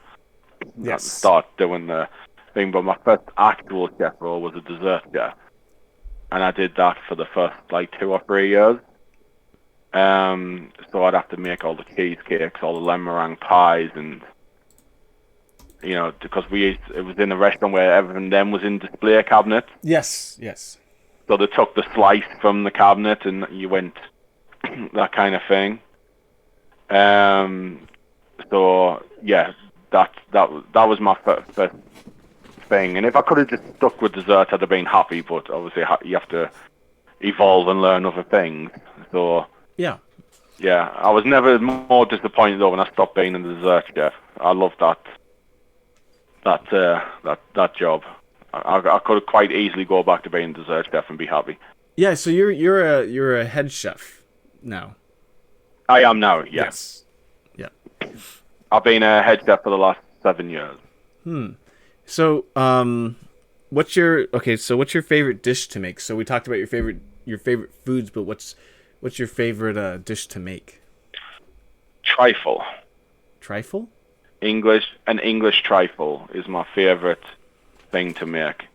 Just because you can do loads of different variations of it, and you can use different things to change them up. Yeah, you can put alcohol in it. I love making trifles. I can sit and make trifles all the time. Cake. I do lots of special cakes. Like I'll make themed cakes and birthday cakes, and me and a girl at work one day when it was Halloween, my wife dropped me in it and said, I think you can make a jack-o'-lantern, but where it's like hollow in the center and it's filled with sweets. What? Vicky's just like, putting me on the spot. Yeah, hollow cake. But I was like, that's great, a hollow cake. But I did it just because I was challenged to do it. Yeah. So I made this big jack-o'-lantern. Them kind of challenging cakes I love when I can challenge it. Okay, so now we talked about challenging. What is the most challenging thing you've ever made? Or, you've ever been asked to make? Ever been asked to make? I got asked to turn a cake into a bake. Into a what? Bake. Like a seaside bake. Bake. My accent's kicking in. I was like a bird's beak? No, I'll type it in your chat. Yeah, Bernardo's beat me to it. Beach. Okay. A beach, yeah. So they wanted a cake as a beach. That was the most challenging thing. I spent hours trying to make like towels and volleyballs and sandal, like anything to like see all this stuff. Trying to get the edible sand, and that was the most challenging thing I've ever had to make was a beach cake. A beach cake, huh? Let's see. Vicky says shouldn't work at the same place as me. Oh, shit. That's where you found her, right? Is that where you found her? You guys got together at work? No, we actually met online. Okay. And there's the game down. And then we had a coin flip to see who would move where, and I lost, so I had to move down south. See how it worked out. Vicky had a 2-sided coin. Just kidding. Pretty much, yeah, double-headed coin. Yeah. Curious says Rolo cakes. Rolo cakes. What are... Or Rolo cookies. Jesus, I can read. I'm sorry, guys. Rolo cookies. So we kind of had a little bit of a battle when Curious came here to visit us. So she made an American cookie, and I made a British biscuit. And my wife had to decide which one was the best, and she picked the American cookie. Oh, Vicky, I swear to... There needs to be a reality show with you, because I have a feeling she trolls you so hard. She does. She gets me into so much trouble. It was good at work constantly. I'll like tell her, can you not tell people like the stuff that I can do? And she tells them. Of course. Whenever someone like if they need something done, oh, Derek could do that. Derek used to be an artist. I'm like, well, you shut up. And that's she gets me into so much trouble. Let's see. Swell says, beet cake is the best. Yeah. Sure. Yeah, Swell. That's good. Let's see. Red Voodoo Curious Bananas is Deck's official translator. Swell says, heads you lose, tails you move. So either way, you're going to lose. Yeah. She says it was good. You trolled me too. That's what Vicky says. Solo says he gives it back though. Okay, I haven't seen that yet. I'm just observing. Yeah. So, you know. And the thing is, they've all got a thing for me now. Every time I go on the stream, I keep getting called a bully. Yeah. And you could see by this chat just how bad these people are to me. I do. And yet I get the one, with this slap this tag as the bully. Slender Monk, welcome though. I did see you. I gave you a shout out, man. Hope your Rocket League stream was going well. Welcome back, or welcome in, Slender. Back. Voodoo says you haven't played Red Dead with him, Kurt. Oh God, are you a griefer, sir? I'm not a griefer. I'm just like if someone. I'm always willing to have a fight with someone if they're like. But I'm quite good with the bow and arrow on Red Dead. Yeah. And even if someone's dual wielding, I won't put my bow and arrow down. I'll take them on. I'll be hell bent on making sure I kill them with that bow and arrow. So I'm just really hell bent on it. But I'm very good with the lasso. So I am tempted when I go past people. I'll just whip out I'll let them go. I don't drag them, but if I'm going past a random guy, I will just lasso him and then let him go and run away. Stuff like that. You're a griefer. Yes. Yep. Confirmed. Let's see. Curious says this is engagement, Derek. Kristen says whatever. Vicky says look at all the people backing me up. I know, but I'm just saying what I see. But the Red Dead stuff. He's admitting to being a griefer. Slender, I'll admit I lasso people. Yeah. Slender. By the way, we're all waiting for you to do your Scooby laugh, so people are actually going to clip you Scooby laughing, and it's going to go to Deck, and he's going to do an impression of you laughing for Bob. So that... Yeah, I'm going to upload a soundbite of your laugh for Bob. Yeah, your Scooby laugh. So just letting you know that I did tell them about it, so you're on the radar, sir. Cypher says the only time I've ever seen him play Red Dead, he roped Vicky off her horse and then slapped it on its ass and ran it off without her. Wow, just randoms. That's something I like to do. I lasso people, put them on the horses, and make the horse flee while they're on them. I do that too. I've done that too. To be fair, fun, isn't it? Yes. Yeah. Kristen says, "Sea-Wing, yell whatever at him for me." You don't like whatever? Whatever. No, she's the one who slapped me with the bully tag. Okay. She has a sticker on our string with a picture of a bull that says Deck is a bully. Every time. Solo says, Red Dead, he's not too bad. GTA, he's hard to beat. What's the secret? Constantly playing GTA, I think. I wouldn't say I'm like the best. I'm just pretty all round with things in GTA.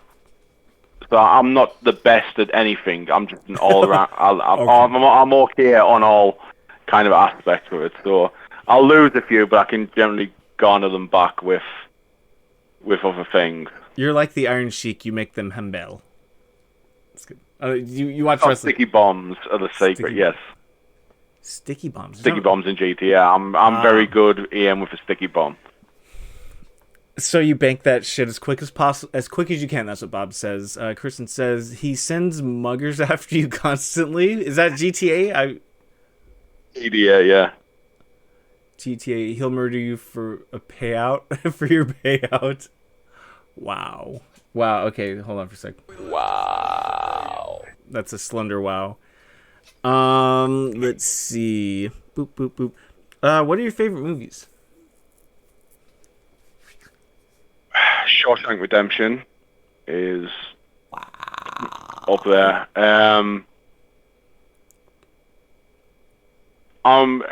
Movies, I'm pretty old school like I am with the video games. Yep. I'm a big Tom Hanks guy. Okay. Really big Tom Hanks. Big is my favorite Tom Hanks movie. I love that. I used to watch it constantly as a kid.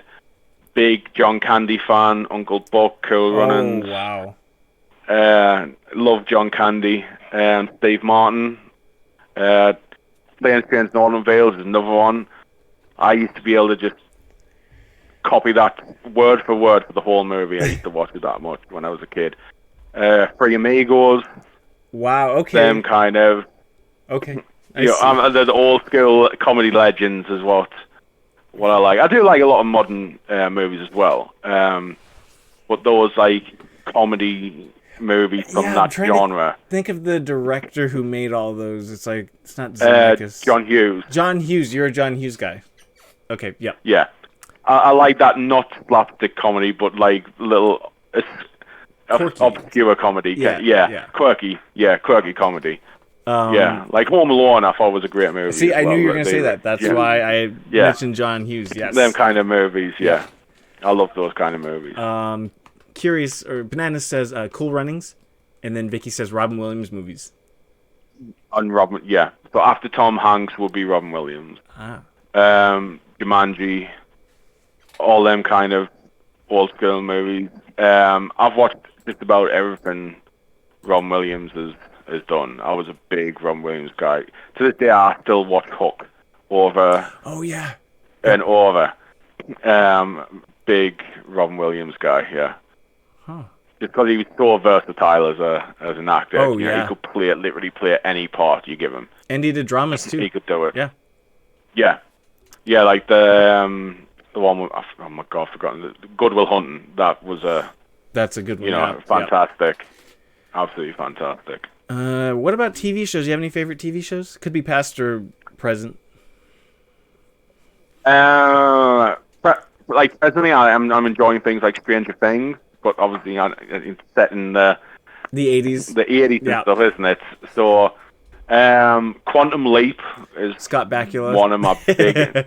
Yeah. Star Trek is another one, especially Next Gen. That was my kind of Next Gen guy. Okay. Next Gen guy. I was hit and miss with Deep Space Nine until Worf went over to Deep Space Nine. Then I was pure Deep Space Nine. Worf was my favorite out of all the Star Treks. I just can't get enough of Worf. But yeah, things like that, like Quantum Leap, them kind of old school. Knight Rider. Oh wow, David Hasselhoff, Knight Rider.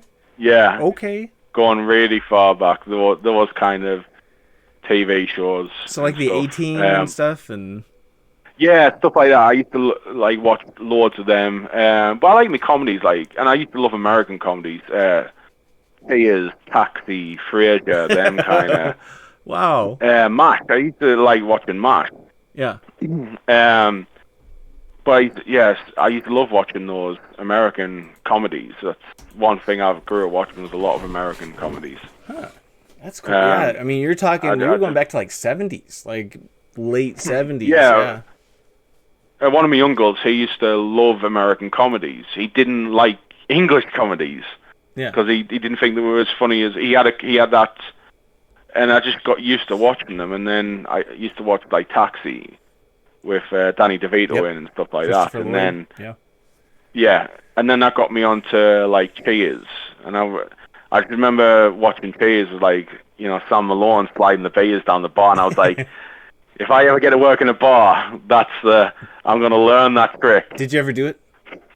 I did. Yes. Because I worked in like a pub restaurant, and I used to help like clean the lines on a thing, and I would often like slide the glasses down the bar. I dropped a few as well, but I did manage to get it down. But yeah, all those like old school American TV shows, I absolutely love them. Especially, I think Frasier would probably be the number one for me. I love Frasier. Frasier, that was a good one. Yeah.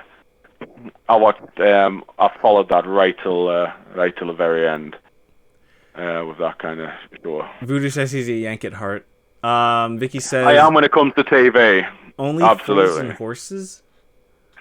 Yeah, so that's our biggest comedy show here, and it's just about like a wheeler dealer guy who's like all these goods are knocked off, and he trades unlicensed at the market and stuff like that. And it's a very like family oriented, like reminiscent English comedy. It's really we find it. I know it can be hard to watch, but it is really funny to watch some of the stuff that they do. They do, and they come out with, and some of the deals and the schemes they try to pull off is like just so funny. Let's see. Let me go back up here. Sorry, guys. By the way, my right eye is just super dry. I'm wearing these hard contacts, and it's just drying. So if you see me going to town on my eye, I'm sorry. It's just very dry. Let's see. Top Gear May. That's what Banana says. So me and Banana, we're Top Gear buddies of the original Top Gear. In 64. She's like she's got the very much. She's like a Jeremy Clarkson. She has that humor and stuff like that. Oh. And I'm very much like James Mayer because I'm so old-fashioned and everything I do. So I get like the James Mayer kind of guy from it. But yeah, we're big Top Gear buddies. Let's see. Let's see. Vicky says you forced her to watch Star Trek. She says you guys hate Star Trek, but you forced her to watch it. Yeah, well, it kind of worked though because she won't let me watch Picard, the show, until she sits and watches it with me. Because I've put it on so many times. Because my planet, I can't sleep unless there's a TV on. Okay. And I've been like this since I was a child. I can't sleep and it has to be a TV on. But I'll put Star Trek on because I've seen that many times. I'll put it on within 5 minutes. I'm asleep. Yeah. And she'll try not to watch it, but she'll be reading a book, and she'll look up when Picard or something comes on the That's hilarious. on the screen. And she's grown to love Picard. It's like a subliminal thing that you've done to her. Yeah. That's hilarious. I'm going to try and get her onto Star Wars, but I don't think that'll be Star Wars is good. A bit of a harder. So it's funny. My family is original series of Star Trek, and my mom and dad and both of my grandmas were like, "Oh, the Next Generation, that's blasphemy. We only watch the original stuff." So like I have to watch the original. Like I can't get into the other stuff for some reason. Yeah. And it's funny that you mentioned that. I have to sleep with a fan on because my ears will ring. Okay. So is that kind of like you with the TV? You have to have something to focus on? I can't. My brain kind of goes into overdrive if there's nothing there to concentrate on. Yeah, and I just need like. I remember it was what my dad told me. He was like, your mother just didn't even have this because it was old-fashioned TVs with the dial. Yeah. And she said, so the TV that was in the room was a black and white TV, and it wasn't even a short. You just put the static on. Okay. So if you turn on, it was just static on the screen with that little like hissing noise. Yeah. And the light would put me to sleep. So I have Okay. to do it. I can't. Like I've been awake for like over 24 hours once. Tried to sleep and couldn't Yeah. with nothing on. The second I put the TV on, I didn't even get past the first 30 seconds. I was out because the TV was on. And it's Bob just said it. I have tinnitus. Having a TV on helps quiet it. The ringing memory. Same. Yeah. I need a fan on. I have a little fridge in my room that makes that refrigerator humming sound. yeah, Because I like my ears will just go one one one one one one one in my brain. Yeah. Yeah, can't do it. I'm right there with you. I love to hate him. No. she hates Picard. You don't like Picard? I thought it sounds like you do. Young Ones will always be my favorite Britcom. I like the Faulty Towers. That was my favorite British comedy. Oh, that was great. Yeah, Yeah, that was absolutely great. Faulty Towers. because I work in a hotel, so I like it. Just the stuff he Okay. says, I'm like, it. Yeah. Yeah, that was a great show. Faulty Towers. Let's see. Kristen says, "Do people sleep without the TV on? Is this a new concept?" Yeah, my sister Nona Bear. She fucking sleeps with a fan on, a TV on, and then earphones listening to a podcast. And it's just like she's like Yeah. Megatron of like shit to listen to. I like future girlfriends, future wives. I have to listen to a fan. I have to have it on, and then poor Fiona, you're gonna have to listen to just a concert every night. And then so Deck, did you? Okay, so I guess this is a question for Vicky. Were you the same way, or did your sleep patterns, like the TV on, did she just have to get used to it, or was she like that already? No, so Vicky never slept with the TV on. Oh shit! So Vicky sleeps with music playing from my phone, and I cannot sleep to music because well, it's not that I can't sleep to music, but I'm like the biggest talker when I sleep. Same. You can have like a full blown conversation with me, and I'll think, but I sing in my sleep as well. So the problem is, if there's music Oh, playing, no. I will just sing along while I'm asleep.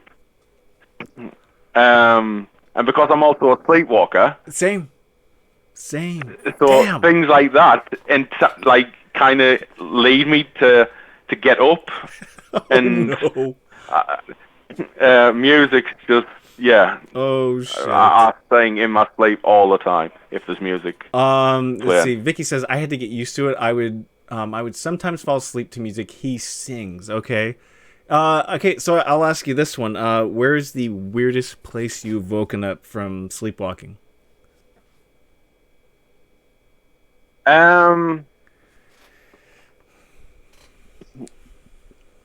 The weirdest one was I woke up. I just woke up next to my bed. But like I thought something's like not right. When I woke up, I was like, because like I never sleep with a bedroom door shut. You're The brave. bedroom door's always open. Okay. But the door was shut when I woke up, and I was like, so I went. I was like, so I opened the door, but apparently I'd walked downstairs. I'd straightened up all the chairs. I'd like redrawn the curtains. I was cleaning and everything. When I was doing this, I was like organising stuff. I went round. I was like wiping the benches in the kitchen and everything. I was just like, when I went down, I was like, I don't remember this housework being done. And then I found out I'd been doing it. I'd gone down. I was just like straightening everything. But I think but I'd done that as well with Vicky when we first moved in together. Yeah. She told me I got up and I was like trying all the door handles to make sure they were shut, and I was drawing the curtains and. OCD sleepwalker. Oh shit. Yeah. Oh yeah, she did stop me because one day I was trying to get out of the flat while I was asleep. Yeah. I was trying to open the door, and she had to wake me up because I've always said if someone's sleepwalking, never wake them up because it's the most terrifying thing. You wake up standing upright. Yeah. I always hit the ground because I lose my balance, and it's disorientating for me when I wake up like that. But yeah, but he had to wake me up one time because I literally was about to get out of the flat, and all I had on was underwear. And I thought that would have been great if I'd actually gotten out and walked into the. Because I'm like so fluid when I walk, because I'll walk up and down stairs without a problem, and it's just That comes back that in kind with of thing. like $5 shoved into his boxers or something, like taking out the Yeah, I've garbage. gone to like the local supermarket and bought like some stuff and come back all while I was asleep. Curious says, I bet he can say Irish wristwatch flawlessly in his sleep. Oh. I can't. I have a lisp. I can't say that. Yeah, I can't say that. Just certain things bug me, and that thing I cannot do it. It comes out Irish wristwatch every time. That's the Mike Tyson impression. Yeah. Let's see. Vicky says he did a good version of Tennessee whiskey the other night and managed to stop him leaving the house. Yeah, okay, sleepwalking, doing the washing up in his sleep. Wait, so did you wait? I've woken up in the shower twice with it running. I've never woke up in the shower. Yeah, I was in the shower twice. I've never done that. I mean, I find it crazy that the one thing I hate doing, which is the washing up, is the thing I would do when I'm sleepwalking. I just find that bizarre, but I have, because I remember when she woke me up, all my hands was wet because I'd been and washing up.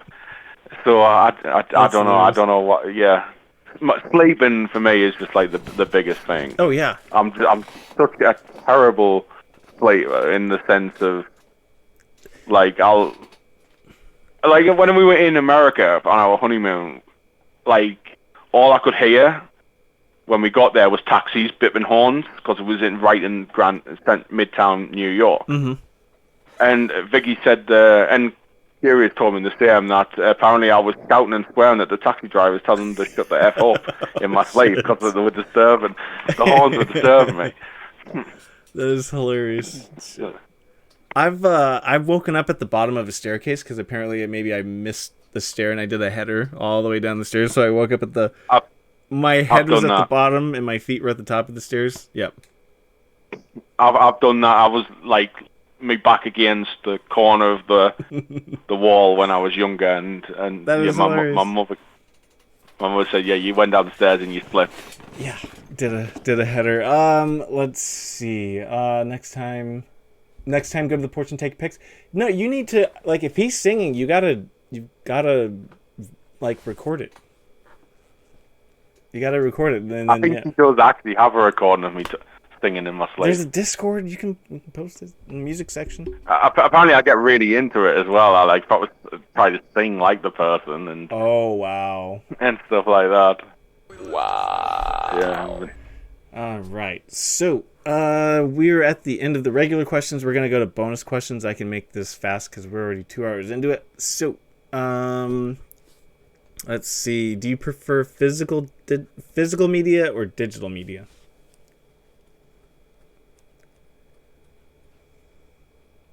Kind of on the fence. I used to be all physical, but I'm kind of... You know what? No. Physical, because I would love to be digital media, but I don't see why it costs the same amount of damn money. Yeah. Because there's no product. Yeah, there's no scarcity. So why... Yeah. So for that aspect, I'll say it physical. Okay. Regular aim or inverted aim? Regular. Regular? I'm the only one who does inverted, I think. Let's see. Do you know any good dad jokes? A dad joke. I know one joke my granddad used to tell me, because he used to tell over and over because my granddad had dementia, so he'd tell me like he told me for the first time all the time. Is that he slept like a log last night, and then he'd say I woke up in the fire. Oh God! And he would tell me the joke like he'd never told me before a few times. So I kind of want sticks that one. Vicky, let's see. Solo says, I remember her recording him singing once, and we were playing GTA, and he was in the shower. Singing in the shower in your sleep. Sounds like it. Or you Oh, no, I maybe... wasn't asleep that time. But there was one time when a couple of them were playing a game and I fell asleep in my chair because I was really tired. Mm-hmm. And I was telling them, I think I was telling them to shut up because they were making too much noise. Or I was just sitting in my armchair like a proper old grumpy old man and sleeping and telling them to knock off that noise and Oh, stuff like that. let's see. What other hobbies do you have other than like gaming and food or culinary? I like, at least for kitchen, I like educating, doing more qualifications. I'm big about if I can get another qualification, I'll do it. Stuff like that.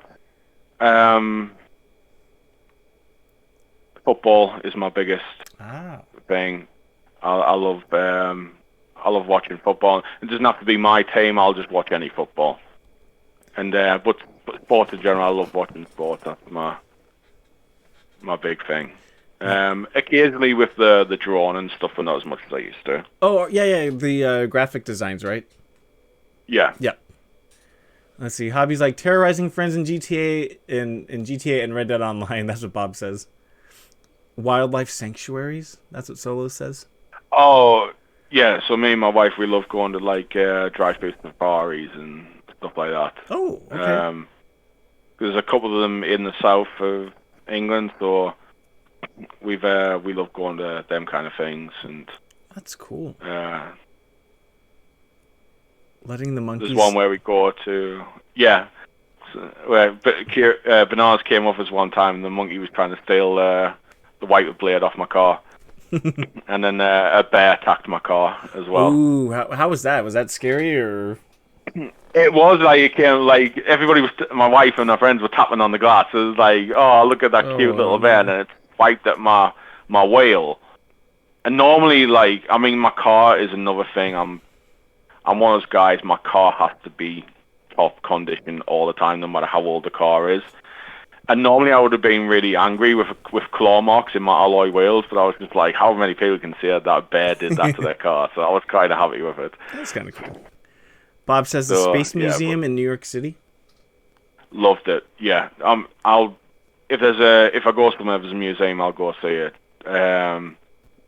We went to I went to the Space Museum where they had the Enterprise from the first shuttle launch and stuff like that, and all the old planes and I was just content, totally content. I could have stayed there like all day. Huh. Yeah, that kind of stuff.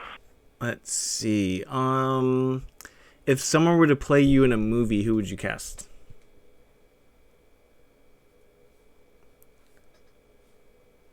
I'd like to have said Robin Williams. Okay. Just because I know I'm quirky. That's like everybody tells me I'm quirky. Yeah. And he was a quirky guy, so I'd like to have said Robin Williams. Yeah. There we go, Robin Williams. Let's see. Curious Banana says the Intrepid Museum and the Natural History Museum. Yeah. Let's see, and then we went to both of them when we were in America. It was great. Bob says he was texting me and left right with pics. And then Kristen says, "You're quirky." No way. I'm definitely a quirky guy. Let's see. Any irrational fears or phobias? So for me, it's like looking straight up, frogs, Egyptian artifacts, needles. You have anything like that? Needles, I am absolutely terrified. I pass out quite often with needles. I'm terrified of heights. Getting me on a plane is like one of the hardest things in the world. Yeah. The first time, and the older I get, the more scared of heights I get. Yeah. Like the last time I think, my wife grabbed hold of my hand and you could see my finger indents all over and bruises. I'd squeezed that hard. Wow. When I think, because I was absolutely terrified of heights. I just can't. Yeah. Especially if it's not too bad if I can't see what I'm looking at, but even going, those the escalators that go down the stairs. You don't. Yeah, like them can really send me dizzy, and the height, if I've got to look down at a drop, they could mess with me. I think it's because you're stationary, but you're still moving, and your plane of sight is just it's just dropping. looking down, and it just messes with me completely. Yeah, heights and. Got it. Other than that, I'm not really scared of anything really. It's just them two things. Those two, huh? Okay. Let's see. I'll get to that in just a sec, Cypher. Let's see. What is the Argyle? Argyle? Just saying? That's what Kristen says. Oh, she's talking about quirks, so I wear all my socks are like Argyle socks. Oh, the brand? Oh, it's like the pattern, like the checkered pattern of Argyle sock, like Grandad sock. Oh, wow. Really, really old-fashioned. Wow. With things. Let's see. Bob says he refuses black and white stripes. He refuses to wear my skunk hat. Yeah, the Newcastle I was talking about, they'll kill each other. Yeah. Sunderland play in red and white stripes, Newcastle play in black and white stripes, and I will not wear anything with black and white. Oh, damn. Cypher, go ahead and let me know what you want me to draw, and then let's see. I'll get to the question too. Let's see. If you were on death row, what would your last meal be?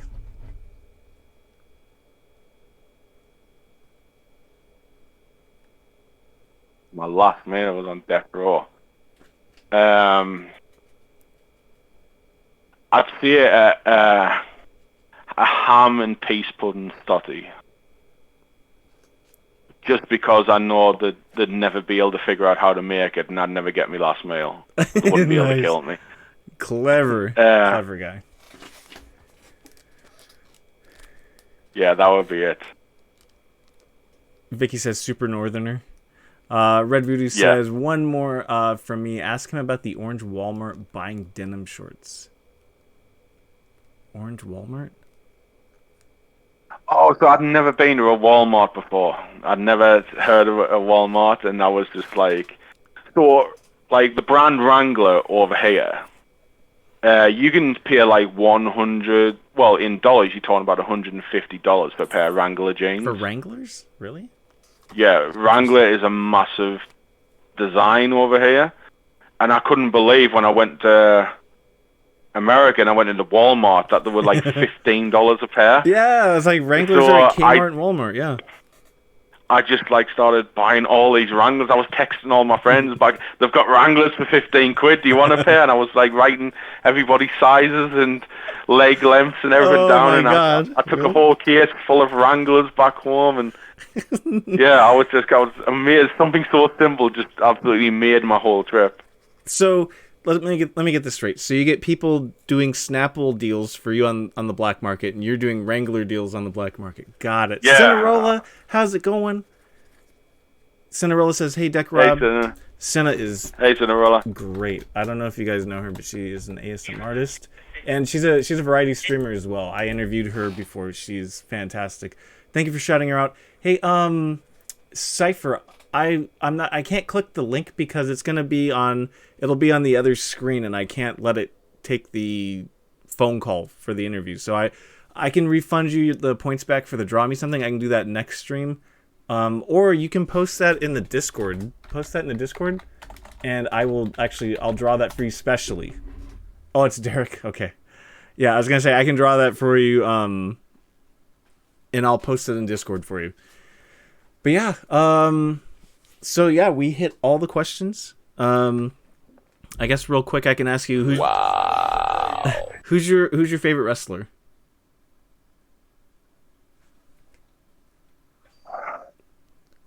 Tossed up between British Bulldog and Chris Jericho. Okay. Bulldog growing up, Jericho more recently.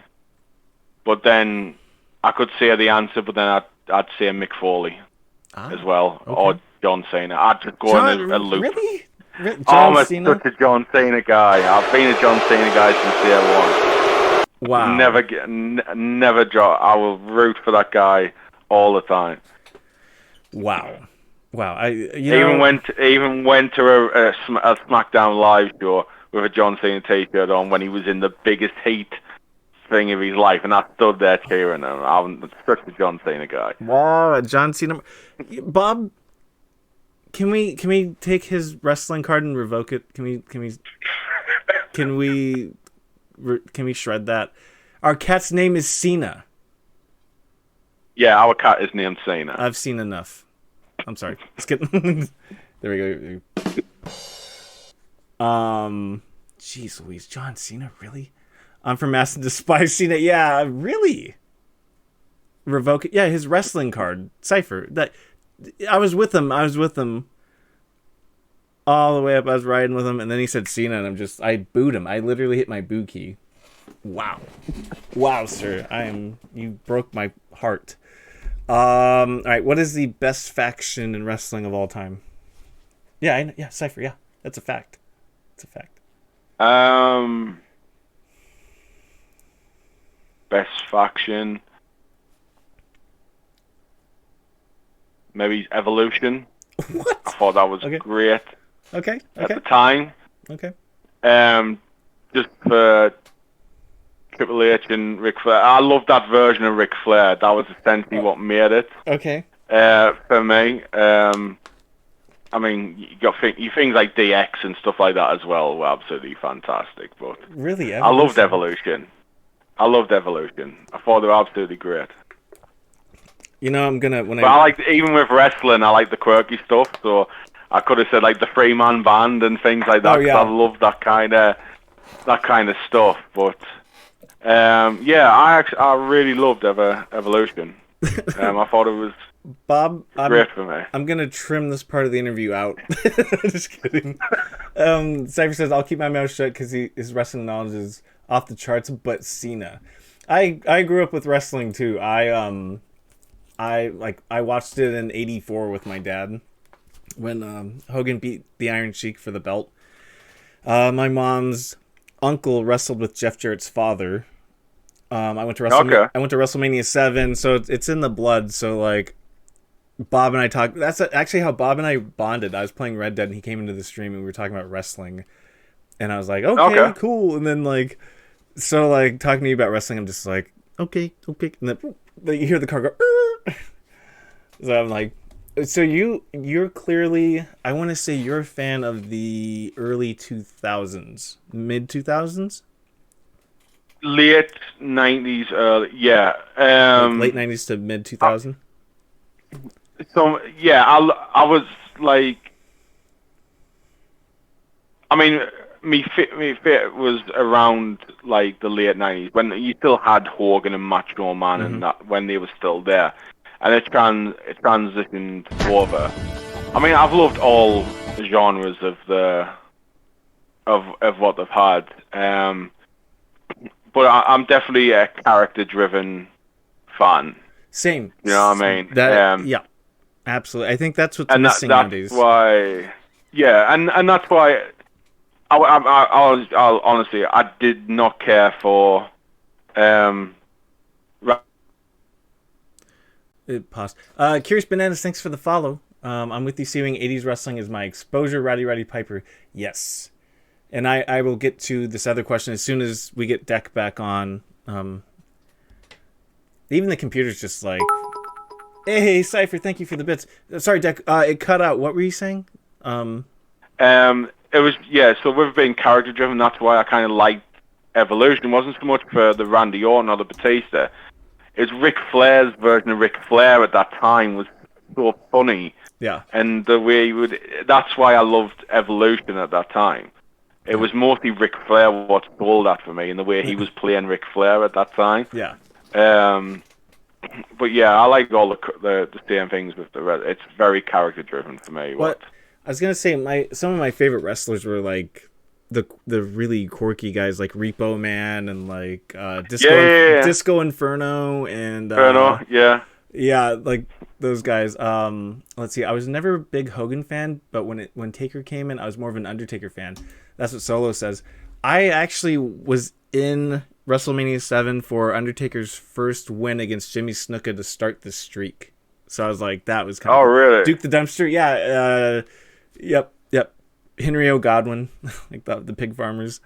Hey, one of my favorite ones is that Santino Marella. I thought that was such a great character. Oh yeah. Santino Marella. Or Goldust. Yeah, I loved all. Yeah, I loved all those. Like, I loved the time when Goldust and Booker T were doing their thing together. That was cool. Yeah, so funny. I love that kind of stuff. Let's see. What is your favorite match of all time, if you have one? My favorite match is toss up between two. I honestly can't decide between the two. Would be when British Bulldog 92 took the title from Bret Hart. Okay. And just for how ballsy the guy is, Mick Foley and Undertaker with the cage. Ooh, yes. Yeah, that was a good one. Hell in a Cell. Hell in a Cell, yeah. Just how ballsy, and you know, when it kept going wrong, like the tooth getting smacked on the chair, colliding, and the guy still just, you know what I mean? I so much respect for Mick Foley. Oh, yeah. That kind of stuff. But then there would be my two matches. And then, let's see, there's two more questions I'll ask. Who is the best heel that you've ever seen?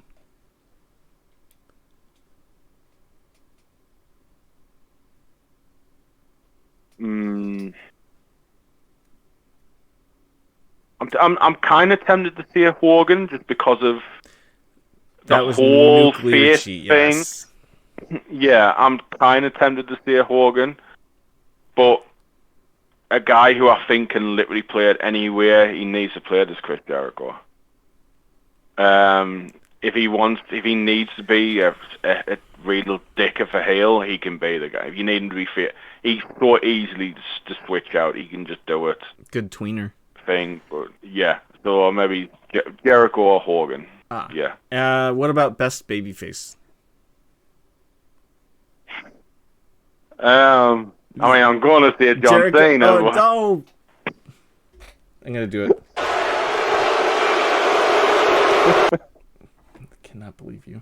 I think, well, no, I mean, I'm saying John. I mean, they've all played different things. Again, you'd have to go back to Hogan because he was so big at that time. But Macho Man was another, when he was face, he was so over as a face. So,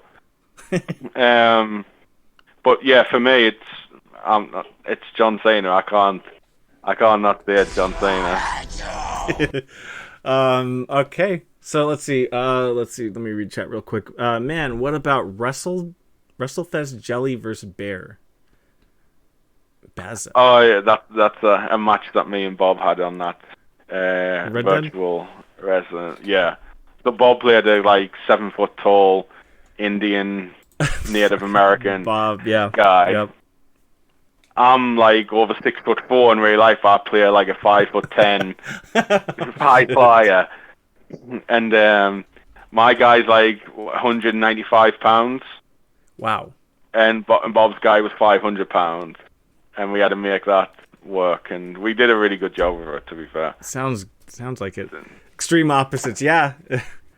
Okay, so we're done here. As always, thank you for joining us. No problem. The last thing we like to do is we like to raid a person of your choice. So if there's somebody that you want us to raid, go ahead and put their name in chat, and we will go ahead and raid them. Thank you, Bob. Yeah, I'm gonna go for Benson. Okay. I don't know. Yeah, if you can put their name in chat, I will. Yeah.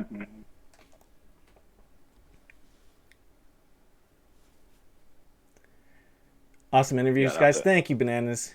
I love this idea of idea stream, Seawing. I'll be looking forward to your next interviews. Yes, Cypher, thank you. I do them every Wednesday. I try to do them every Wednesday. I have a YouTube channel where I have 25 of them. You can go down also on Twitch highlights. It will be there too. Vicky, thank you. Great interview. Agreed. Yeah. So yeah, you guys can definitely catch that on my YouTube channel. That will be there as well. Okay. So here we go. Let me just put that there. All right. So we're on our way to Benson. All right, I will see you guys later. I'm going to do a Mario Kart stream later tonight with the community, so I will see you then. But thank you again, Deck, for that. It was an awesome No problem. interview. Thank you for having me. Yes.